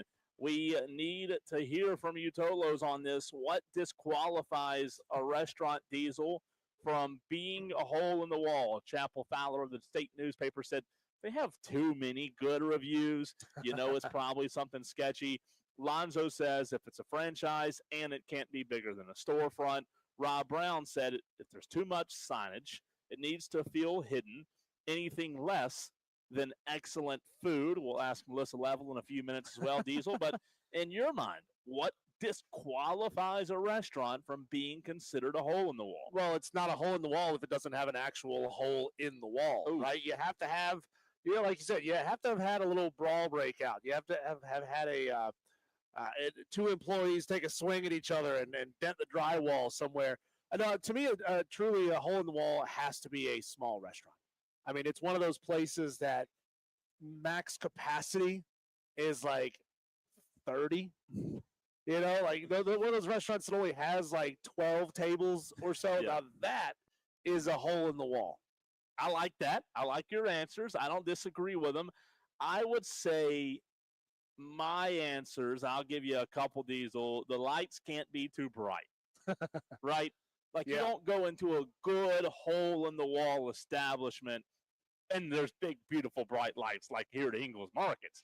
There's gotta be some dimness going on, if you will. There's also light bulbs in the signs flickering a little bit. 100%. To me, there's also got to be a hole in the wall, and all the hole in the walls that I go to. There's got to be a second hidden entrance. Not the one that everybody goes in, but there's a door in the back that those who know, they go in that door. That's what qualifies it to be a hole in the wall in my mind. Yeah, I love a place where the owner speaks a different language than you. Like it's a little bit of a struggle to communicate. I love when the staff are trained to be a little sassy with you because what are you going to do? Go somewhere else? That's a hole in the wall. Texter says plaster. That's the only word the texter sent, so I'm not exactly sure what the extent. Is he upset with me saying the word drywall? I don't know. Like a hole in the drywall? I don't know. It's a hole in the plaster. I don't know. So a lot of really good answers. There's got to be, again, to Lonzo's point, it can't be a franchise, right? That's the first one. That's the obvious one.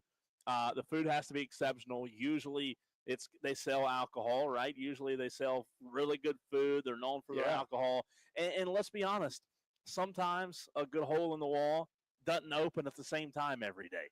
That's for me. Sometimes they're opening a little bit later. A good hole in the wall, man. You can't find many of them. How many of your favorite holes in the wall have removed that status from themselves? Like they've upgraded. They've become a good, respectable restaurant. You still like it. You still go there, but you remember what it used to be, right? You remember the origins of where it was. Have you ever been to Ike's in Spartanburg or no? I have not. Yeah, that's you shouldn't be allowed to ever drive through Spartanburg unless you've been to Ike's. and my favorite, I didn't know because I was going to ask you if you considered that a hole in the wall or not. Well, I'm going to a Spartanburgers game on Saturday. Oh, you should go to Ike's. First pitch 6:30. Got to go to Ike's. You should go to Ike's. 100%. I will say my favorite hole in the wall. They're not a sponsor. They should be, but New Way in Spartanburg's my favorite hole in the wall. And I think I've been in New Way. Yeah. It's awesome. It is the best, man. Texter said you'd use plaster to fill the hole, making it no longer a hole in the wall. Let's see. Texter, okay, he says Ike's is a hole in the wall. Okay, good. I thought so too. Eric Hines says the pungent smell of backed up sewage.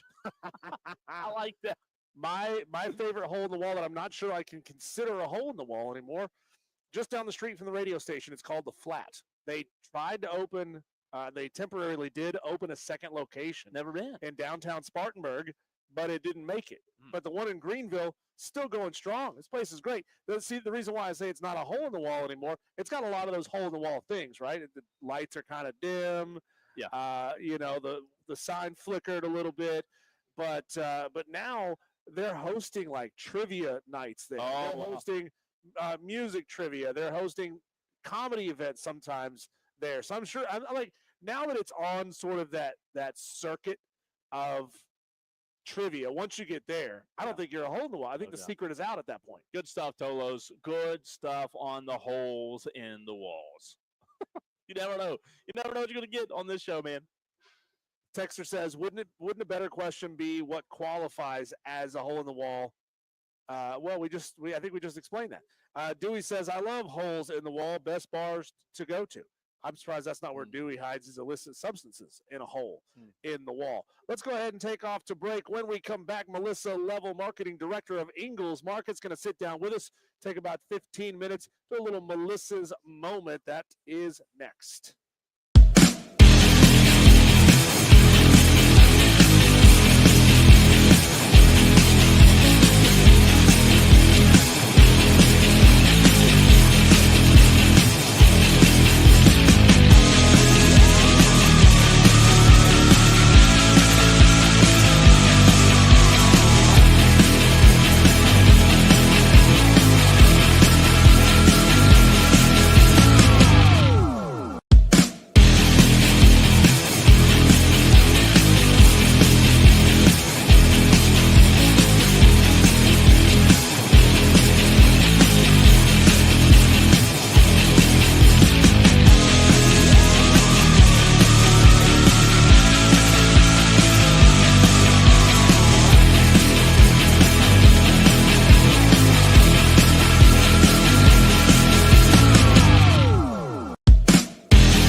sorry. We're doing some live radio here. We're also in the middle of a photo You're shoot getting here. me. They're taking my earrings off.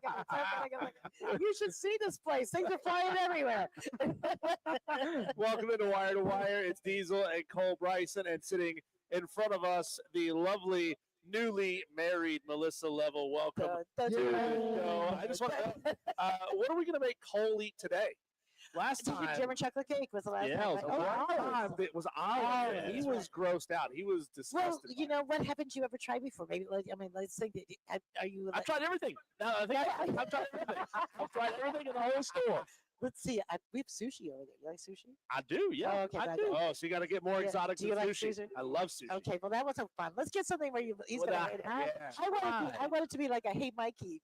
Let Mikey try it. No, but He hates what everything. do you think I haven't tried? Yeah, what's the weirdest thing that's on the deli bar there? Okay, so how about a grape leaf?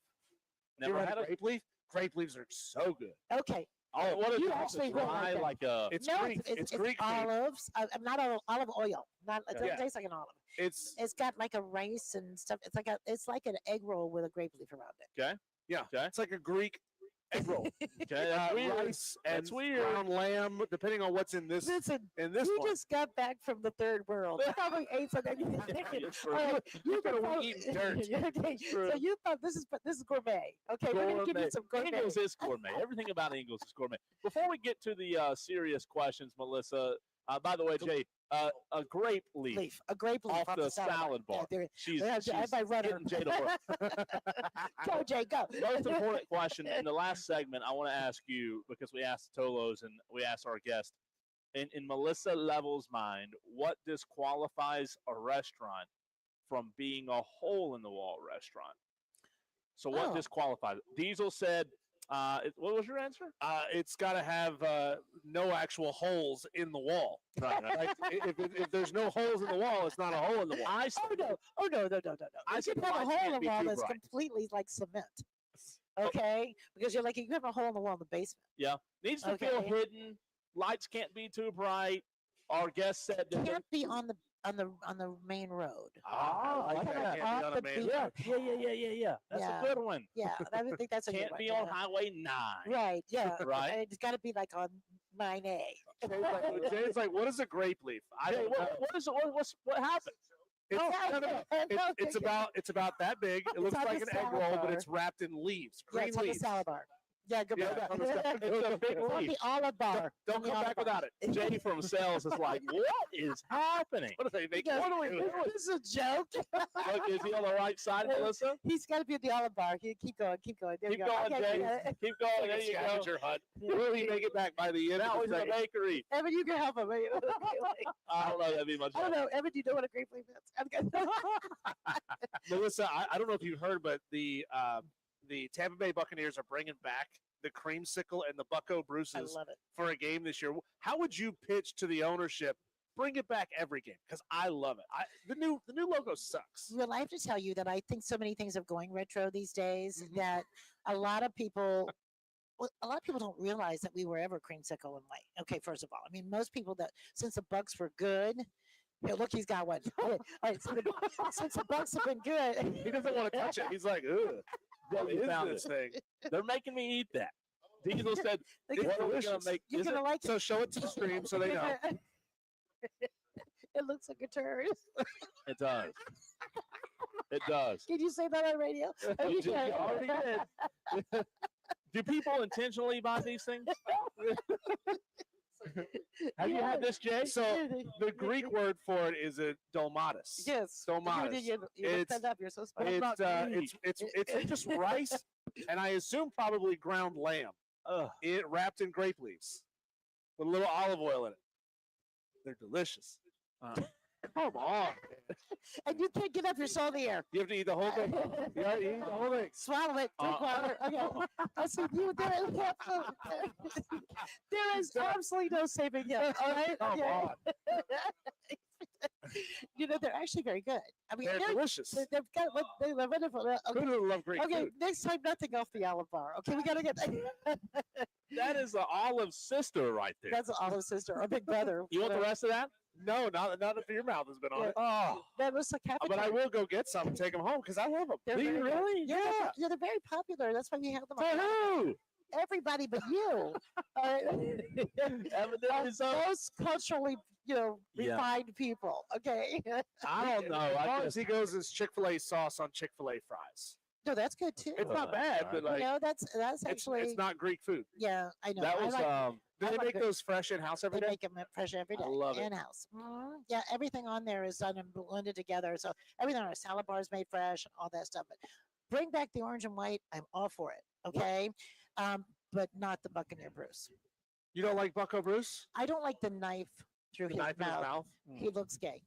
Whoa. Okay. I She just said that. I Too. said that on TV. Yeah, she did. Maybe it's the lilt. That's what It's makes the- him look good. It's the pump. What do they call that thing on the end of the knife? And maybe it's the long feather no, in the his cap. feathers on the knife.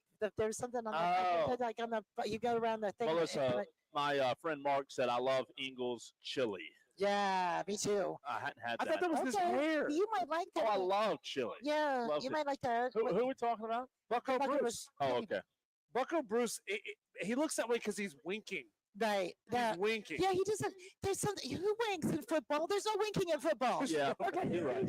There's no crying in baseball. And no There's winking no in winking football. in Make a football. promo. Oh, you're like, There you go. yeah, see, that's his hair, but it's the wink and it's the pump. It's the and wink and the and the feather. hair and that, Yeah. you know, I mean, I think that they could bring Buccaneer Bruce back, but they need to remove the wink. And but they were tough. I mean, there's a problem with a sense of toughness Mm. and that image. Okay. But it was otherwise. It was a tough football team. Well, I right? mean, but if you're not a Buccaneer fan, you're gonna look at that. Oh, look at that guy with the thing with a knife in his mouth. Melissa, we led the show off today with the conversation about the MLB All-Star Game. I want to ask you this. You're a sports fan, right? Yes. Mhm. Melissa Level, the director of advertising for Ingles Markets, Right. avid sports fan. Do you care? I'm in there. You can just send me this photo right now. I love that. No, You as an avid women hit sports different fan, in the 70s. Mhm. Melissa, do you as an avid sports fan care about, number one, the MLB All-Star Game that happened last night? Does it gauge your interest at all? I think being from someone who lived in Atlanta for 11 years, it gauges my interest because it was such a big deal to have it there before. As far as having to have it every year, I don't know that it's that big of a deal. I think all of these all-star things are ratings machines and media dollar machines. And, frankly, they should take all that and put it in college football so we don't have to pay for it. But I don't care about the outcome. Yeah. I think some of the storylines around it are really nice about like who won the home run derby and 40 years early. I mean, did you see the video of the guy who said he wanted to play baseball? And win the home run derby and he won it. Yeah. And when he was a little kid, I mean, I just love those things, that stories like that. But I'm a sucker for those things, like those 30-by-30 style stuff like with that. you.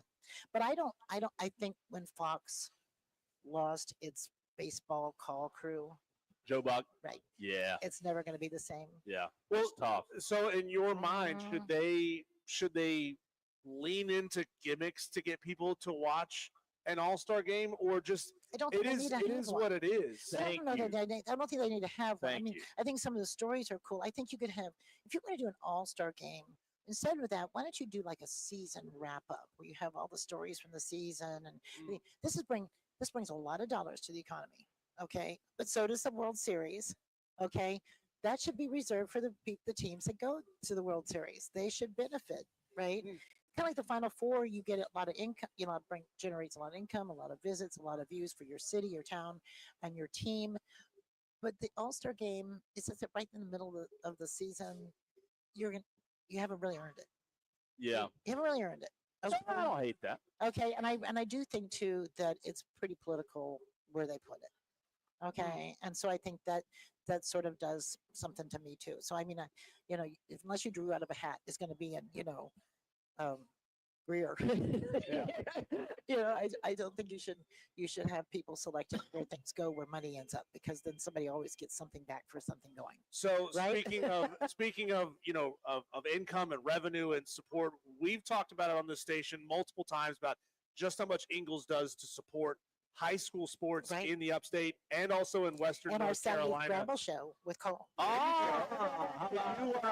Can you go into a little more detail about, why it's such an important thing for Ingles to do, how much you're planning on supporting and throwing into high school athletics in the upstate this year? Yeah, we have a lot of wonderful things happening. We've tied up with, of course, the Fan is one of our biggest places to put our high school football. We also have television with that. We're doing a lot of things with WSBA Plus on TV for high school football.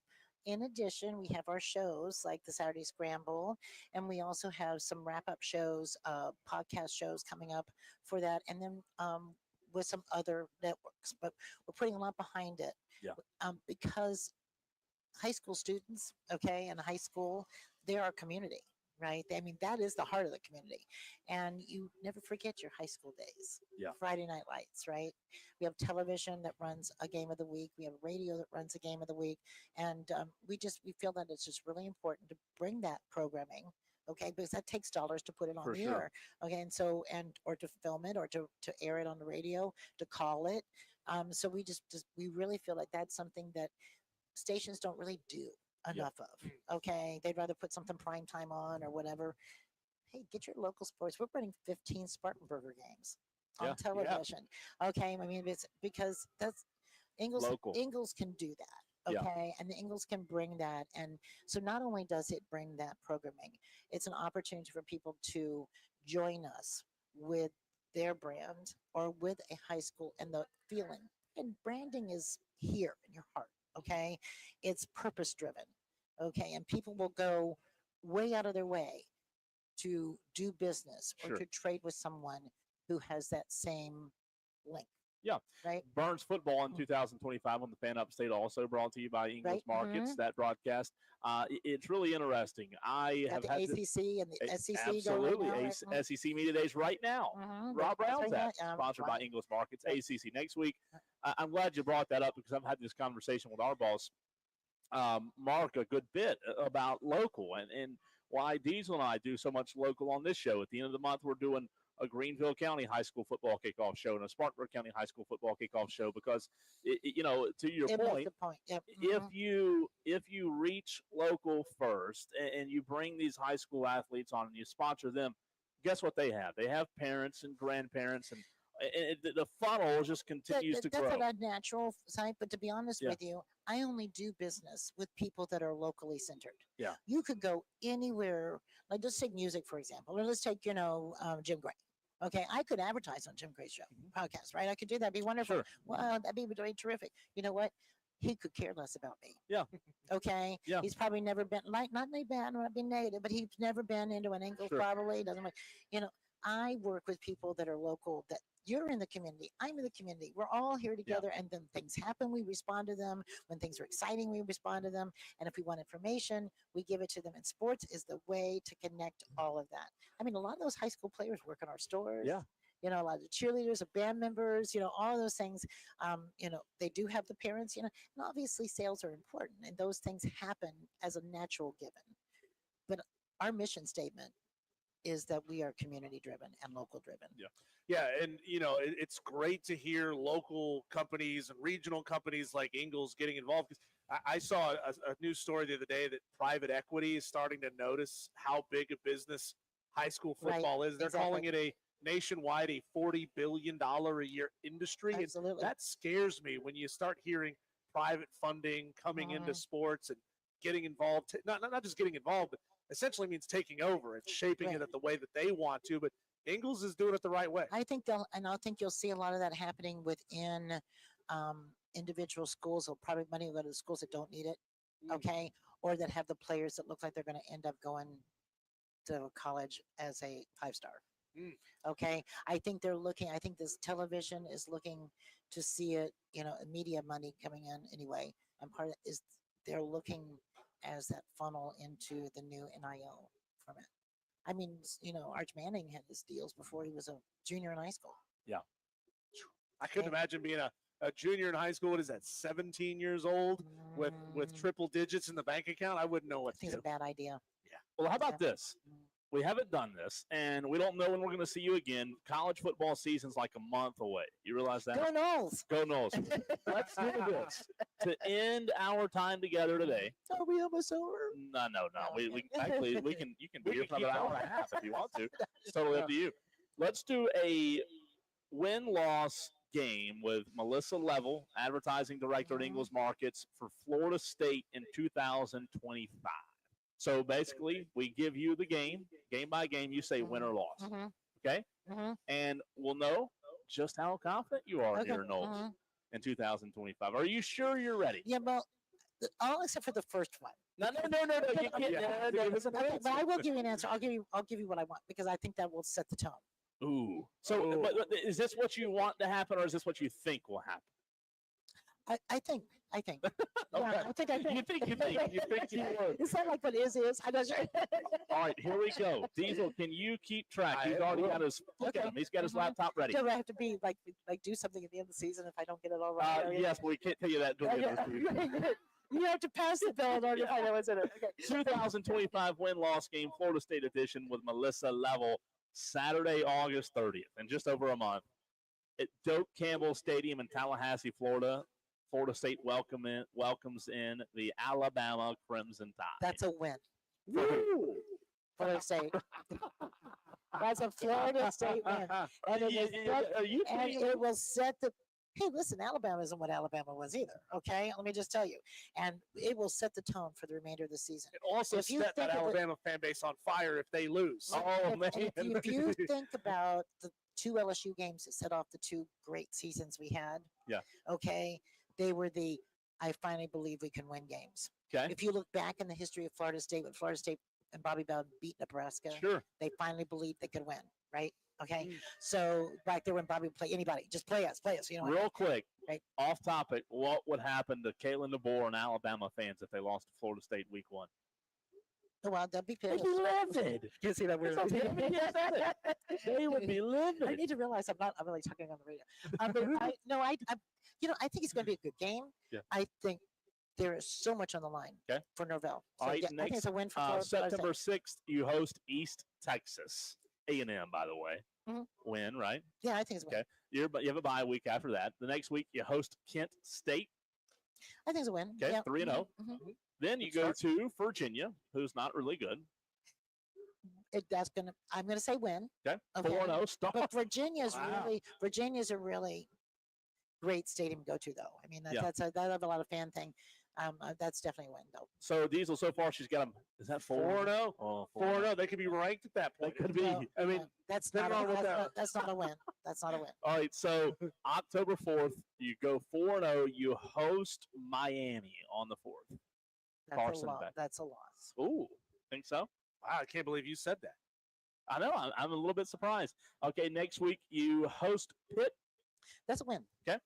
Then you go to Stanford, all the way out in Stanford, California. And that is a revenge game. Big win. Crushed our Tabooties. Big W. Big W. Win. What Jameis Winston used to do with that W. 6-1, dude. 6-1. Okay, bye week. Wake Forest. So that one's. Huh? We can't win there. No, is that? I thought we can't beat them. I don't know what it is. It's something about them. We should win. We should be able to beat them when tiddlywinks. We can't beat them. Okay. If that happens, is it officially Seminoling? Yes. Yes. Seminole. It is. It is. Yep. Okay. The next week you make a lovely drive up to South Carolina when you play Clemson. I know. That's a big one. And I'm going to put a loss right now only because Clemson's going to be so good. You got Heisman Trophy candidate in there and everything. But if we're on a roll, anything can happen. Where will you be in the stadium watching that game? Will you be where will you be? I will be at home. No, you won't. I will. No, I have to be there for the stuff that we do, but I will not embarrass myself. Okay. You're gonna go home to watch it? I am terrible at that game. Okay. First of all, I probably get arrested. You should go to the press box. I don't want to. You can't speak in the press box. That's true. Okay. Asking Melissa not to speak. That's a tall ask. My husband is listening right now. He can tell you exactly what I would do. I'll put my hands will be over my ears. I'll be going la la la la la la because I can't watch any play. And then I do it again. All right. You host Virginia Tech. That's a win. Okay. Two more. You go to NC State. That's a loss. Okay, and then you go to Gainesville, Florida. That's a loss. Ooh, started real strong. Yeah, kind of Ended taped it up off. at 7-5. Well, that's a bowl. It's bowl game. Okay, all right. And it does give us the opportunity, should we do that well, to maybe, and if we beat Clemson, to be in the ACC championship. So you're 7-5, 7 Melissa and 5. level. How about that? If you notice that NC State, I think there's teams that are really on the move right Okay. now. And I think Clemson, NC State, Miami, and Florida can be tough. So there was a rumor floated at SEC Media Days by Greg McElroy that maybe Nick Saban is eyeing a return to college football. It's just a rumor now. Then I saw a graphic put up by Elite College Football on Instagram listing off several perfect fit destinations, one of which was Florida State. Hypothetically speaking, how much of your own money would you put into the pot to get Mike Norvell out of town to bring Nick Saban in? Even if it's only for a couple of years, because Nick's wouldn't coach forever. Well, you got somebody over there at University of North Carolina that's about ready to kick the bucket too. So I think Oh, right goodness. Okay, but You'd rather see him in young people Tallahassee than Chapel Hill. I'd rather no. I mean, they've already got Bill Belichick over there. So I think older's better. I think it's all on the line right now. I'm going to say I'd love to have him, but on the other hand, okay, we've only seen Norvell go us to a certain distance. We have seen Saban go all the way. Right. Okay. And I like his opinion on how college football should work. Yeah. Okay. I don't know that he'll be able to do it. He's kind of like Dabo. Okay. I mean, you're going to be good enough to go all the way if you're not going to use the portal and you're not going to do all the dealings and wheelings and all that stuff. Or are you just going to get to a certain point, right? And think about the branding in the ACC. If you had Dabo, Belichick, and Saban in the same conference at the same time. Be big. Well, we're better anyway. But You're yeah. I mean, seriously, I always go to the ACC. We always end up, I mean, I went out to the Rose Bowl. I mean, we beat SEC team. Yeah, but I would like to see that if things don't go well. Yeah. Can I even put a caveat on there? You can. Yeah, Sure. because, because the reason Norvell hasn't gone all the way is for other reasons, I think, too. And also, but he's been very willing to fit into the pattern of the new college football. Sure. And he knows how to use it. And he's bringing in some people that will help him. Okay? Melissa, you are the absolute best. When we tell you we appreciate all you do, we don't just say it. We do mean it. We love you. And thank you for my favorite radio family. You're the best. We appreciate you, Melissa Level. Ingles Markets, that's where we are. And coming up next, we will hear from C.J. Spiller. I had the chance yesterday to catch up with him and several other coaches. But C.J. Spiller on the 2025 Clemson season, that's next.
Upstate.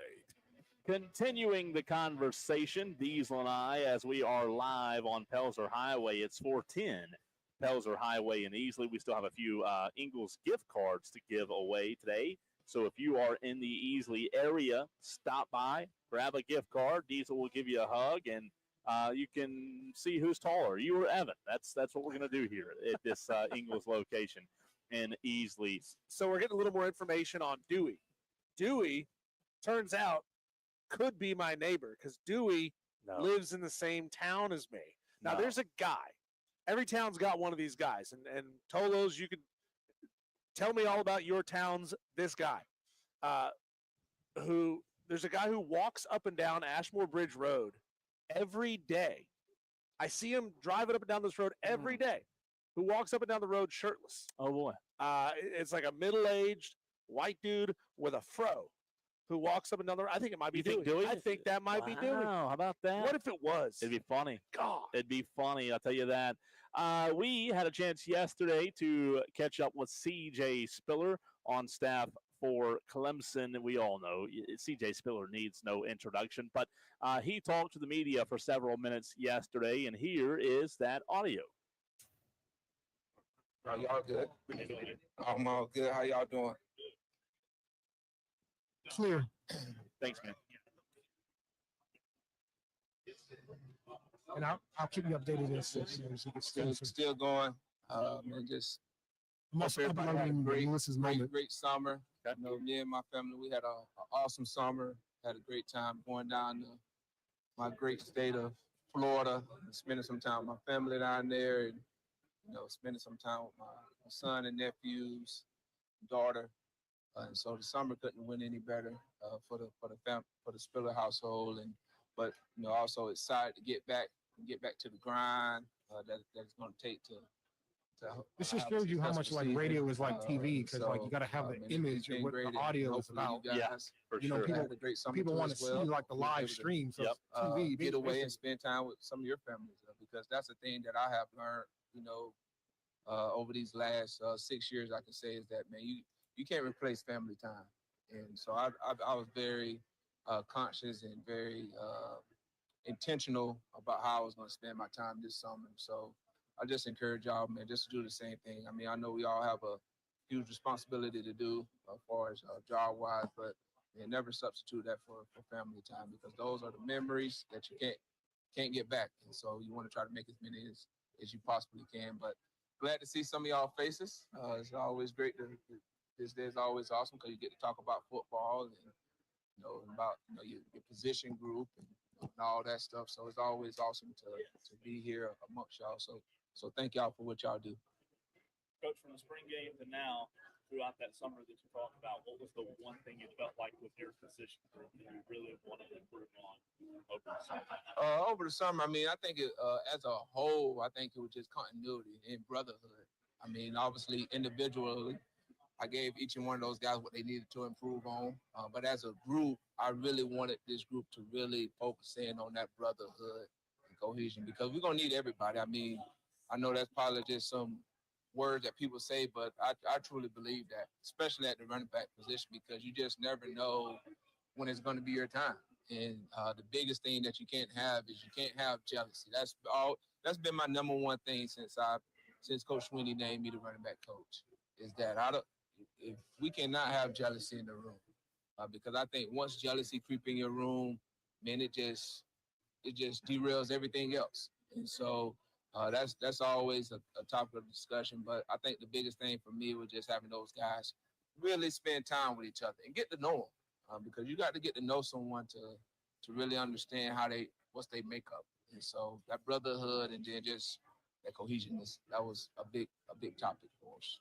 How have the guys been able to keep all that together with everything that's going on the last couple of? I'm not going to get into a whole lot of it because it is what it is. But how have you been able to keep the running back with adversity like that?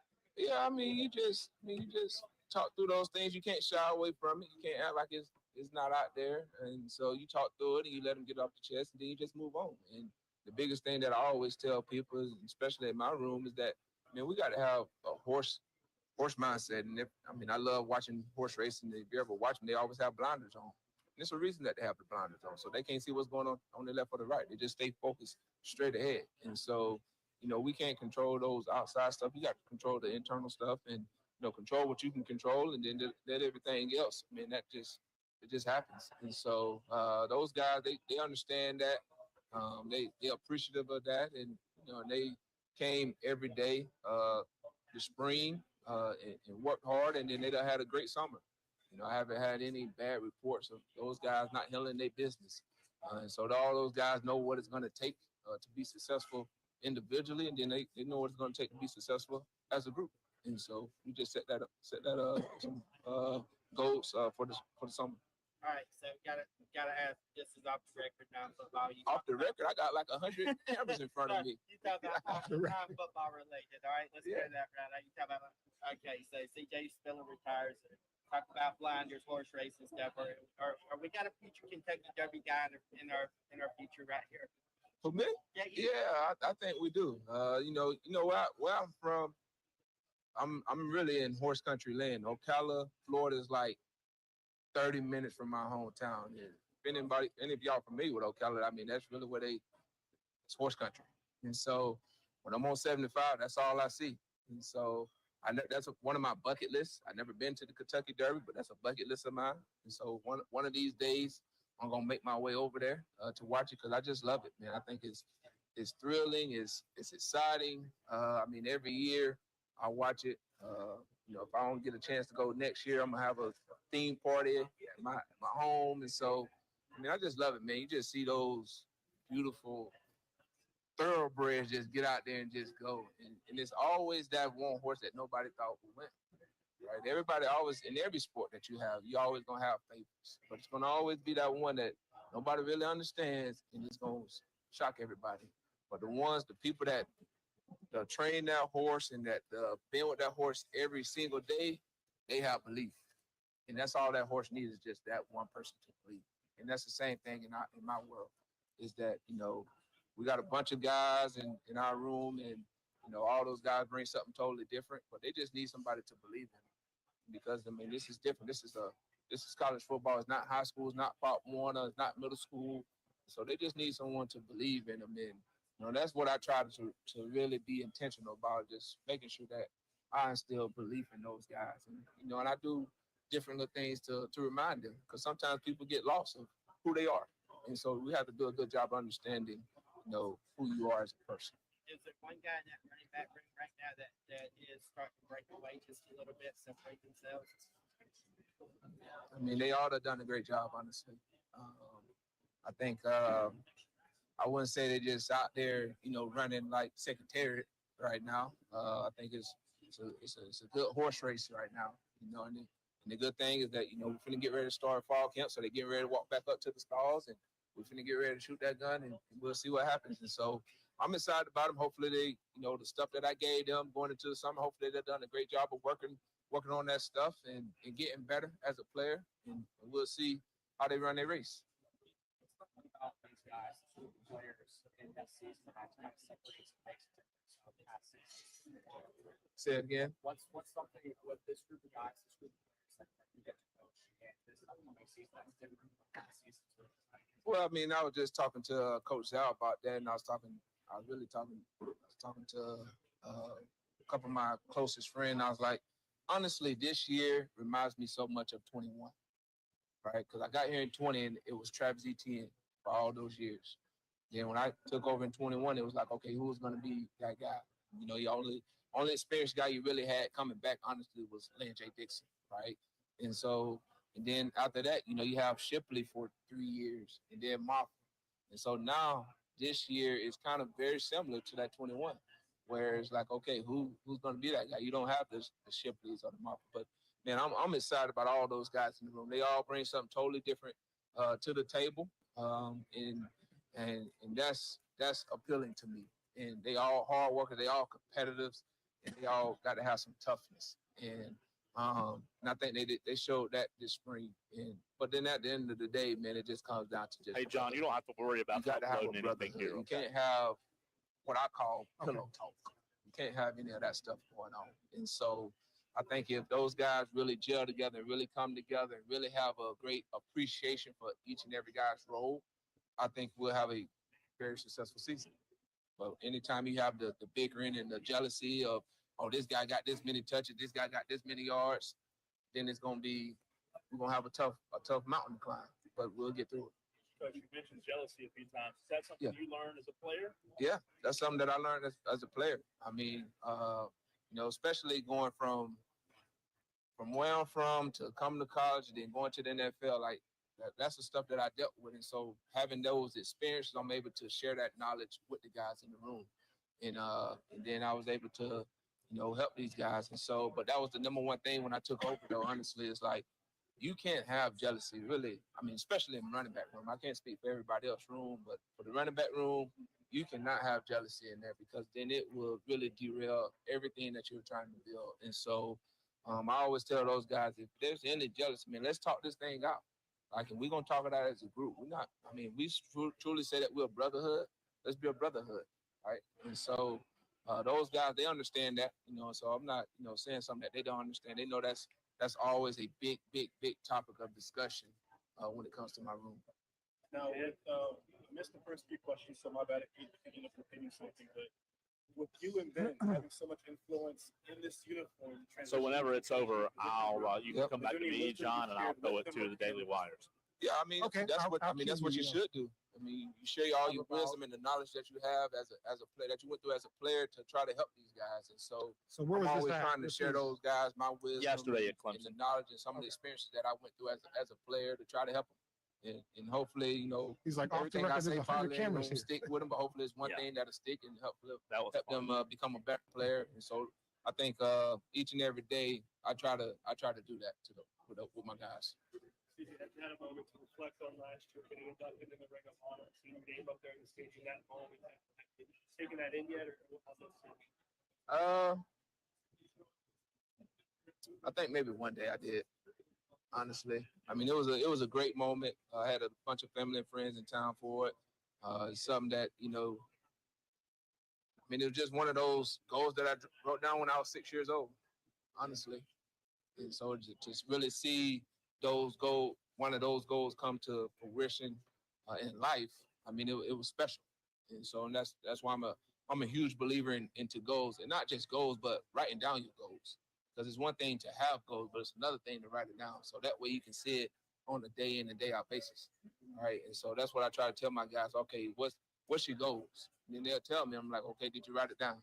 Because I need you to look at it every day. And then you have to ask yourself at the end of the day, did I become one step closer to achieving that goal?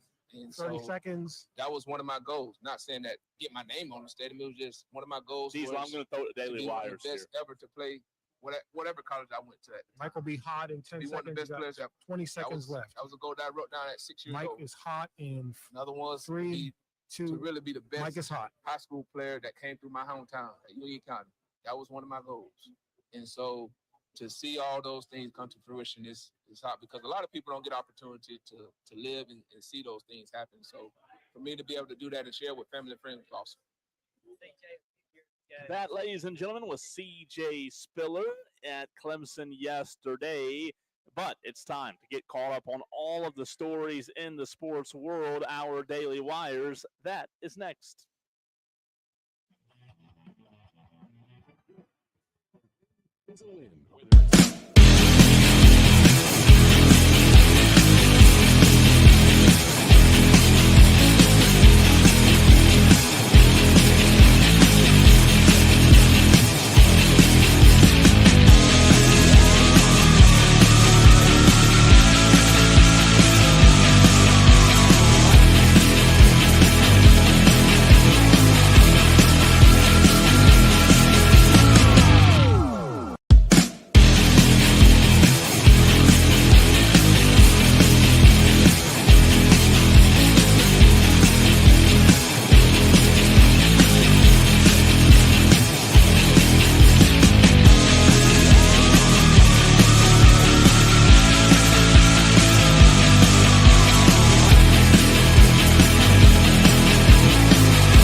and phone. This is Wire to Wire with Cole, Bryson, and Diesel on the Fan Upstate. So much going on in the sports world. We've touched on some of it already today, but we hadn't got to everything. Cole, we do our fast-paced whip around of the sports world. We call them our Daily Wires.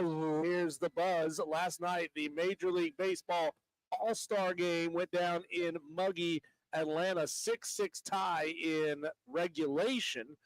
That was kind of the normal everyday part of things. And then it got a little bit weird. They went into a swing-off home run derby to determine the winner. I guess you could do it that way, end it on batting practice because, well, the All-Star Game doesn't mean anything. And you're playing in Atlanta, and they don't have a meaningful baseball team either, so it doesn't matter. Whatever you want to do here, we don't have any rules. Automated balls and strikes made their way onto the field last night. 5 times did they check and correct the home plate umpire. It's going to force these guys to be better. It's like getting a report card at the end of every single game. I want more abs. What? More abs. More abs? Automated balls and strikes. Oh, more abs. there you go. We'll see. They're doing it differently. They did it differently last night than the way they do it in AAA. AAA, if somebody thinks that the call is wrong, they go back and check it on the ABS. As opposed to last night, they just did it in real time. This is not 2003. We don't have to go back. No half measures, right? No half measures. It's a ball or a strike. Let us know. The umpire should be fired by the end of the game. Oh yeah, get him out. It's gone. Fine him. How about $50 for every wrong ball or strike? It's automatically linked to his bank account, so everyone comes out of his bank account and gets wrong. I didn't see this, Cole, because I wasn't tuned into the entire broadcast, but MLB did honor the late great Hall of Fame Hank Aaron by recreating his record-breaking 715th home run through the use of projection mapping and pyrotechnics during the game. After the 6th inning, the lights went down in the park, and fans were holding their cell phone lights. They recreated the April 8th, 1974 Fulton County Stadium trot around the field. That is awesome. It really is, man. Love seeing that. Last night, the baseball player, now affectionately known as Big Dumper, helped drive a big boost to ratings in the home run derby. ESPN said that Tuesday's viewership for Cal Raleigh's home run derby victory was up 5% from 2024, according to Nielsen ratings.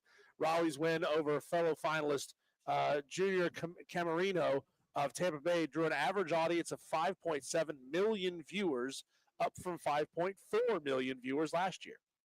And not really surprised by that. I mean, it's good. Was it the fact that people were just so enthralled with the home run derby, or was it that big booty? Ooh, the big booty did it. Major League Baseball Commissioner Rob Manfred and Players Union head Tony Clark says plans are moving ahead to explore the possibility of using major leaguers in the 2028 LA Olympics. We're tired of not showing out and showing our best in the Olympics, so it's possible that MLB stars are going to be shown on the global stage. They deserve to be. If we want to grow the game, right? Well, if we don't want to let Japan take international dominance in baseball, sure, we've got to put our best out there. Not just great college players, the best of the best. Kansas City Chiefs accomplished their final major objective for the offseason, reaching an agreement with right guard Trey Smith on a 4-year, $94 million contract extension, a record-setting deal that makes him the highest-paid interior lineman in NFL history. It includes $70 million guaranteed, the most guaranteed money ever awarded to an NFL guard. They're just paying them out. I mean, look what the Jets did. Now the Kansas City Chiefs. I mean, this is the best time ever to be an offensive lineman and even a football player. Finally getting the respect they deserve, right? I mean, they're the ones that protect the quarterback. They're the ones that plow the road for the running backs. They deserve to get the credit. You can be a great running back but have no offensive line, and you're not going anywhere. 5-star recruit Tyler Atkinson, ESPN's #1 outside linebacker in the 2026 class, announced his commitment to Texas during an appearance on the Pat McAfee show yesterday, handing the Longhorns a coveted pledge over finalists Clemson, Georgia, and Oregon. No Tigers on that one, huh? Just choosing the Longhorns instead. Not necessarily shocked, though, The Open Championship starts tomorrow, by the way. The first round. Scotty Scheffler still the odds-on favorite to win the thing. Is that going to come to fruition, though? Is Scotty Scheffler, in your mind, yes or no? Is he going to win Is he going to win it? Oh, man, if I had to take Scotty or the field, I'm calling the field. But I think Scotty is easily in the top 10. Okay. I'm saying, yes, he's inside the top 5. Okay. I think he turns it on when he needs to. Yeah. And he's inside the top 5. That's big.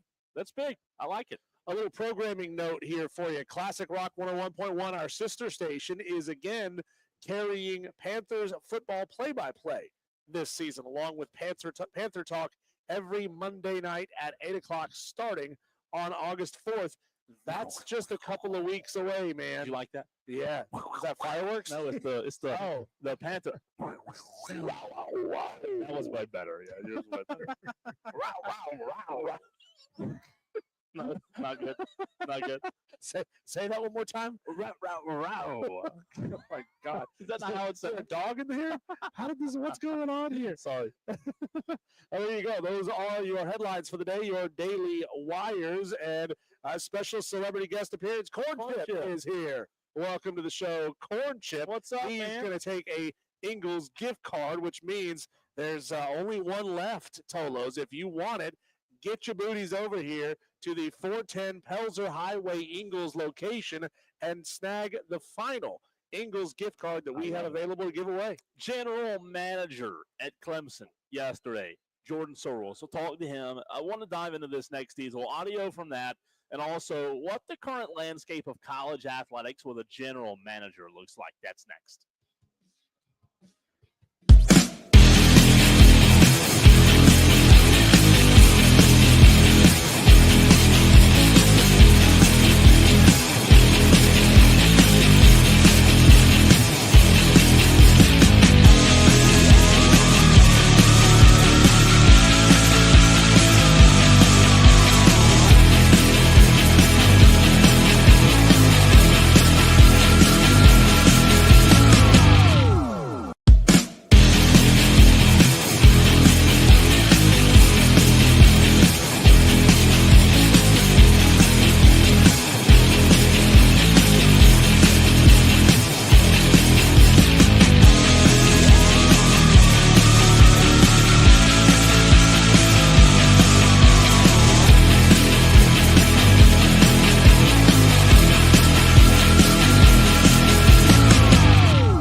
to the courts and the gridirons to the tracks. Electrifying sports talk from start to finish. You're going wire to wire With Diesel and Cole Bryson. on the Fan Upstate.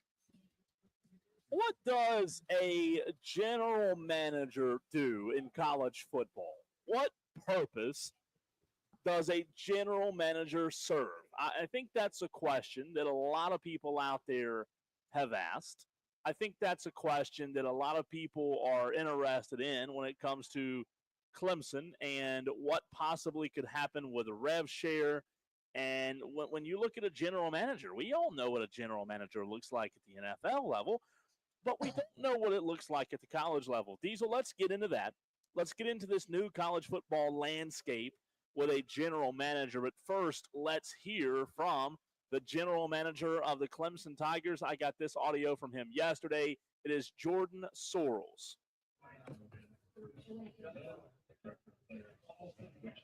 Clear. All right. These are all hot, huh? Okay, got it. I'm going to send you a... All right. See if I can... Hold on. I think I took a picture of him. Yeah, I don't know exactly what my expectations were going into it. You know, I'm probably like a lot of folks around the country. Feel like, you know, learning on the fly in some ways. And I'll say this. I mean, I've learned more in the last year and a half than I did probably the previous 10 combined, just with the changing landscape. And so there's been a level of excitement to that, I think, that has certainly given me some energy as we've, you know, progressed through the last 18 months or so. But it's been great. You know, I think to be able to be a part of blessing the effort and the work that a lot of our guys have put in has been a real positive and a real plus for me, and something I've really enjoyed.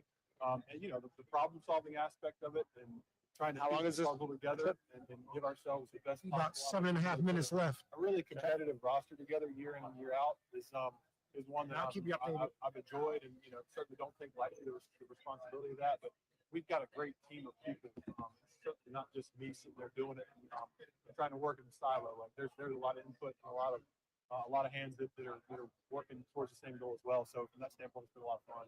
Jordan, if somebody out there hears the term general manager, they probably think pro. How would you say you could relate your job, your responsibilities to? I know it's different, but similarities to what a professional general manager would like at the NFL level. Yeah, I mean, I think there's certainly some crossover and some things that are similar about it. There's also some stark differences, right? Like we don't get to select a roster, we don't draft, we don't necessarily sign in free agency in the same way that a pro team would. But yeah, there's definitely some similarities in terms of the evaluation process of it, and trying to fit the pieces together. And so I think, you know, we're all NFL, college, we're all working towards the same mission, right? Of you've got to put a roster together.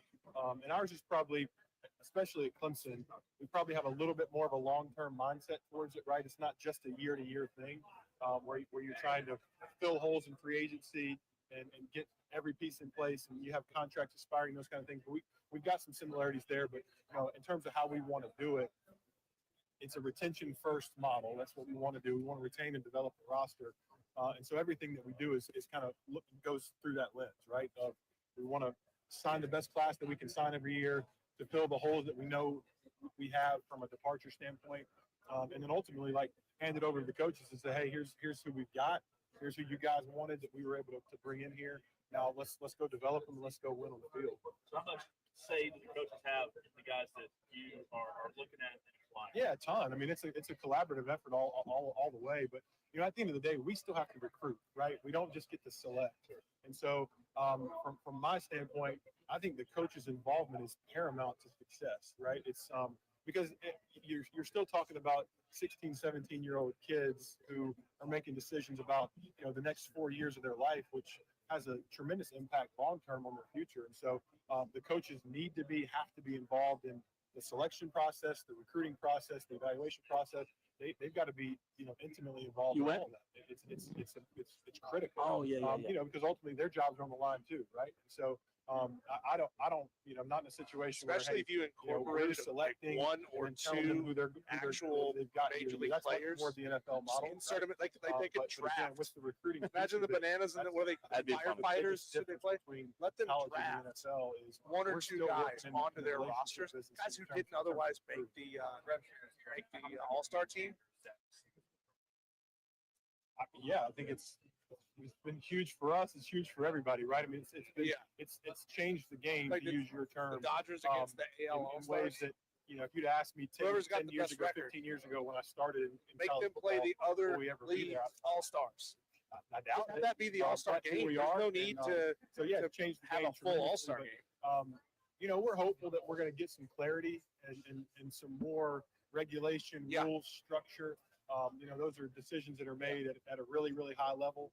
And, we'll see how it all plays out. It truly is an next exhibition instead of years, but I something do think actually we're going to have to drive wanted it to hard win. a little bit as we figure out the rules of the road. And, we're hopeful that things are moving in a positive direction. But yeah, it's changed it tremendously, right? I mean, it's professionalized it in a lot of ways. It's certainly changed perspectives on decision making and those kind of things. But at the end of the day, I think what's important for us is we need to adapt. Let me see if I can find I a think video we have of it. adapted, but we don't need to compromise, right? And so, in terms of philosophy and what's most important to us, those things still need to remain the same. And I think that's where we've been unique, and I think we're going to continue to be unique as long as Coach Swinney is here and our staff is in place. We're still going to value the things that we've always valued at Clemson, but we've got to adapt. You're the along with best. I changes love of it. College athletics. Thank That's been the fun part for me is understanding and learning that we can still do it the Clemson way in a new era of college sports. Hey, Jay, I've got a video. So they had fireworks coming out of home plate to show the different directions of their home. Again, I don't think And we then have all the answers to all they the questions. I project. mean, I've got a laundry That's list where of his questions that I'd love to have 715 answered, went. just relative to how And will then- this work? What can we do? What can't we do? And we have some concrete answers on that we just don't have yet.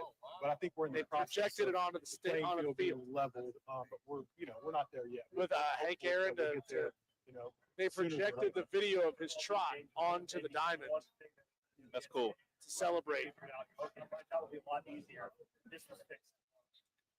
Yeah, I mean, I think binding contracts are important, right? Like those are critical. Oh, that looks critical good. pieces of if we could figure that out, that would help. And then a salary cap, good. like those two things, Love it. those would be. That's probably highest on my wish list. That we would have that, right? And it wouldn't be a moving target. No, I love We wouldn't have Chili. I love a lot of Chili. different philosophies Look how good across that the looks. country in terms of what we You're think the best. that collectives are going to operate this way, and they think collectives are going to operate that way. But for us, I again, love all to have the same set of rules, everybody have the same understanding of that set of rules. Those would be critical pieces. But again, like those are hard questions to answer and hard problems to solve. It's not easy, and there's a lot of legal ramifications with all that. So again, I kind of defer to the ADs and the commissioners and all the folks that are involved in that process to answer those questions for us. But like I said, I'm hopeful, and I want to maintain hope that we're gonna get there.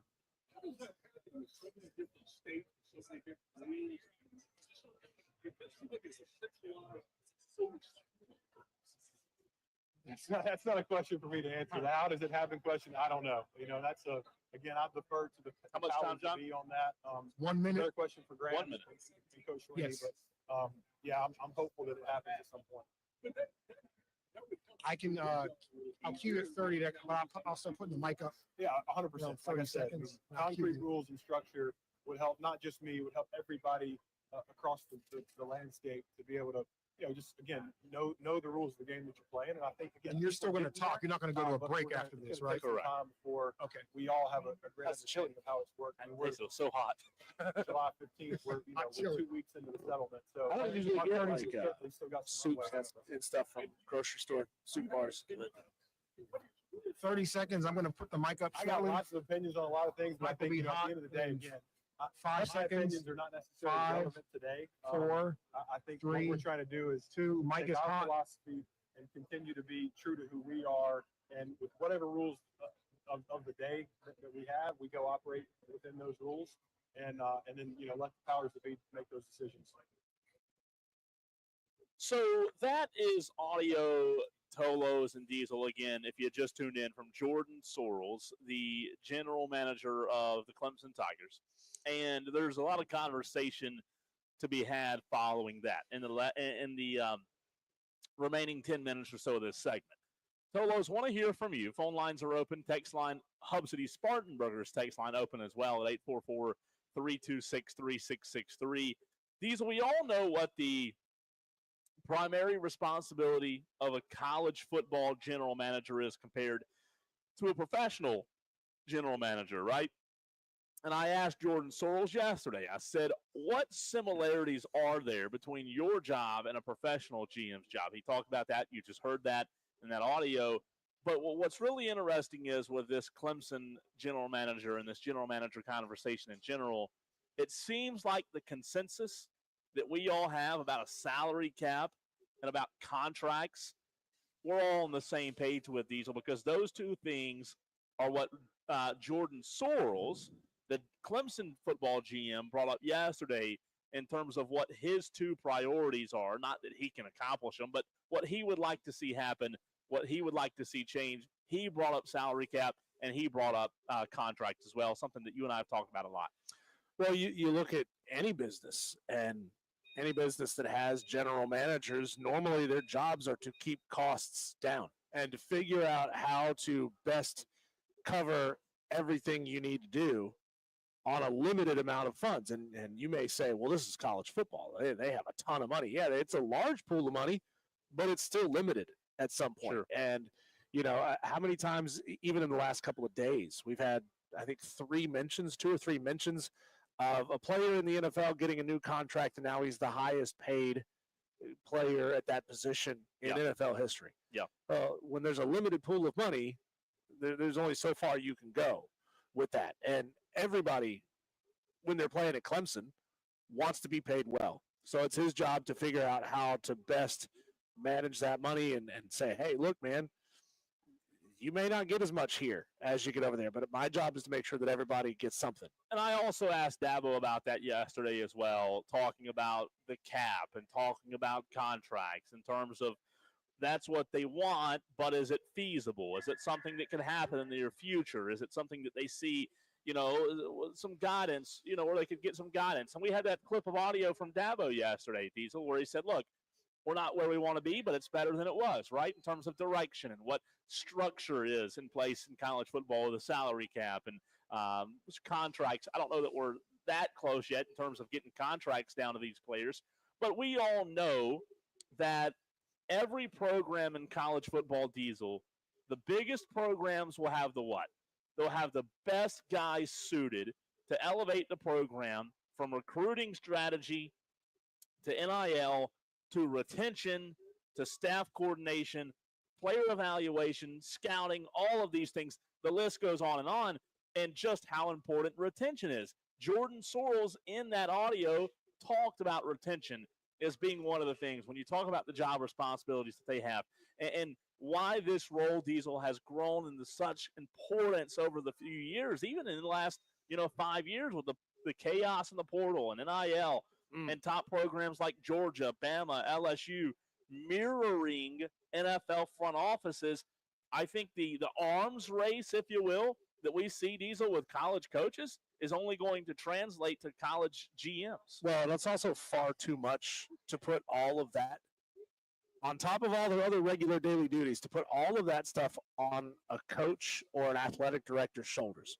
Right? Like an AD has more to think about than just football. He's got to think about keeping the basketball team and the women's team, all the women's sports happy. He's got to figure out how to fund new uniforms this season as they do every single season. He's got a lot of things on his plate. So having somebody able to take the brunt of that duty off of an AD and a coach's shoulders, I think it's a great thing. It makes the coach's responsibility to actually coach. Right? He says, look here, man, don't have the money conversation with me. If I'm Dabo, if I'm Shane Beamer, if I'm Lane Kiffin, don't have the money conversation with me.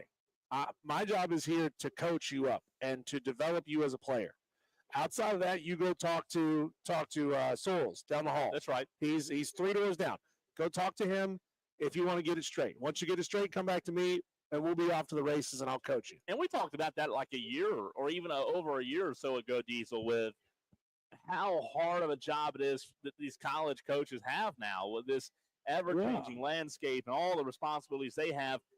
I just am curious, though, Diesel, when you talk about general managers, when you talk about 2025, having a little bit more structure today than we did 5 years ago, do you think a guy like Nick Saban, because you brought him up earlier with Melissa, do you think a guy like Nick Saban regrets getting out when he did and not just giving the college football landscape a few years to kind of all the pieces to fall in place in terms of looking at it through a lens of a puzzle? Well, I mean, we are maybe a little more in the know than your average fan, but Nick Saban is really in the know with what's going on, right? So, like, if as these conversations were coming down the pike, and these changes to the sport, bringing in GMs, and eventually, you know, House.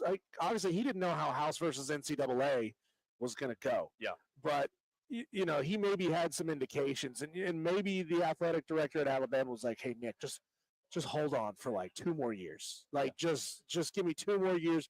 We're gonna get this thing figured out." And he says, "You know what? I don't believe you. I think this thing is going to keep going and keep going and keep going." And also, at the end of the day, he can come back whenever he wants to. No, he can. I mean, like, Nick Saban, right? Just pretend for a moment that Caleb DeBoer is winning 10 games a year, and Nick Saban knocks on the AD's office and says, "Hey, man, I want to come back and coach next year." Yeah. I mean, do you think they wouldn't find a way to settle with Caleb DeBoer and get him out the door and bring Nick Saban back? It's interesting, man. It probably wouldn't happen, but it doesn't seem all that far-fetched. And, you know, talking about structure there, I genuinely believe that I think a lot of players should want contracts, and they should want structure. You hear about all these massive NIL contracts that are offers. And there was that kid we talked about 2 weeks ago at Texas Tech who was offered like $5.7 million. But he may not even see half of that. Sure. So it's not a contract. It's a promise. It's an offer, right? And if you put that stuff in writing, if you put that stuff in contracts, it keeps the I'm not saying Texas Tech were lying or being disingenuous here, but it keeps those schools and those NIL bad actors from being able to say, "Hey, we're going to give you $5 million, but then only deliver 2 of it." Yeah. Because if it's in contract that you're supposed to get $2 million, you better get $2 million. You're going to sue. Before we run to a break, Diesel, do you have, putting you on the spot here, the winner's name? I think we failed to mention who won the Kid Rock tickets today. Yeah, congratulations to Andrew Porter of Greenville. Andrew won the tickets to go see Rock the Country 2025. We will have another giveaway for you tomorrow and on Friday at 4:20. Both days, be listening at the same time, tail end of the 4 o'clock segment. You can score 2 two-day general admission passes for Rock the Country 2025. I love it. I love it. I can't wait. I love it. I can't wait to see Kid Rock. I was out of town last year when Kid Rock came to town, so I didn't get to see him. I've seen Kid Rock live I have too. 2 or 3 times, and it's phenomenal. Now, here's what I will say. The biggest difference. What he's doing this year in Anderson is not only Kid Rock. Sure. It's still good. But if you go to a only Kid Rock concert, like I did in downtown Dallas, Texas, it is the best night of your life. Yeah, I've seen him 3 great. times. I think it was my wife and I's second date. Yeah. I took her to see Kid Rock. And it was kind of a test. Yeah. You know, it was like, all right, we met. Yeah. We had a good time. Then we went to dinner for our first date. And then we went to Kid Rock for our second date. It's like, let's see if you really are, you know, down. Are you down to have a good time? Then we can hang out. I cannot wait. I cannot wait for Rock. I know we got Chapel Fowler coming up, but boy, that concert's going to be a lot of fun. So speaking of which, on the other side of the break, we'll bring our conversation back from earlier in the show. Chapel Fowler of the State newspaper. He's going to he joined us earlier. We're going to replay that for you. We had a conversation with him about the dismissal of Marquez Henderson, about Tom Allen changing everything, his words, not mine, when it comes to the Clemson defense, and about Lane Kiffin trolling Clemson and the ACC from SEC Media Days. That's coming your way next. Always streaming on the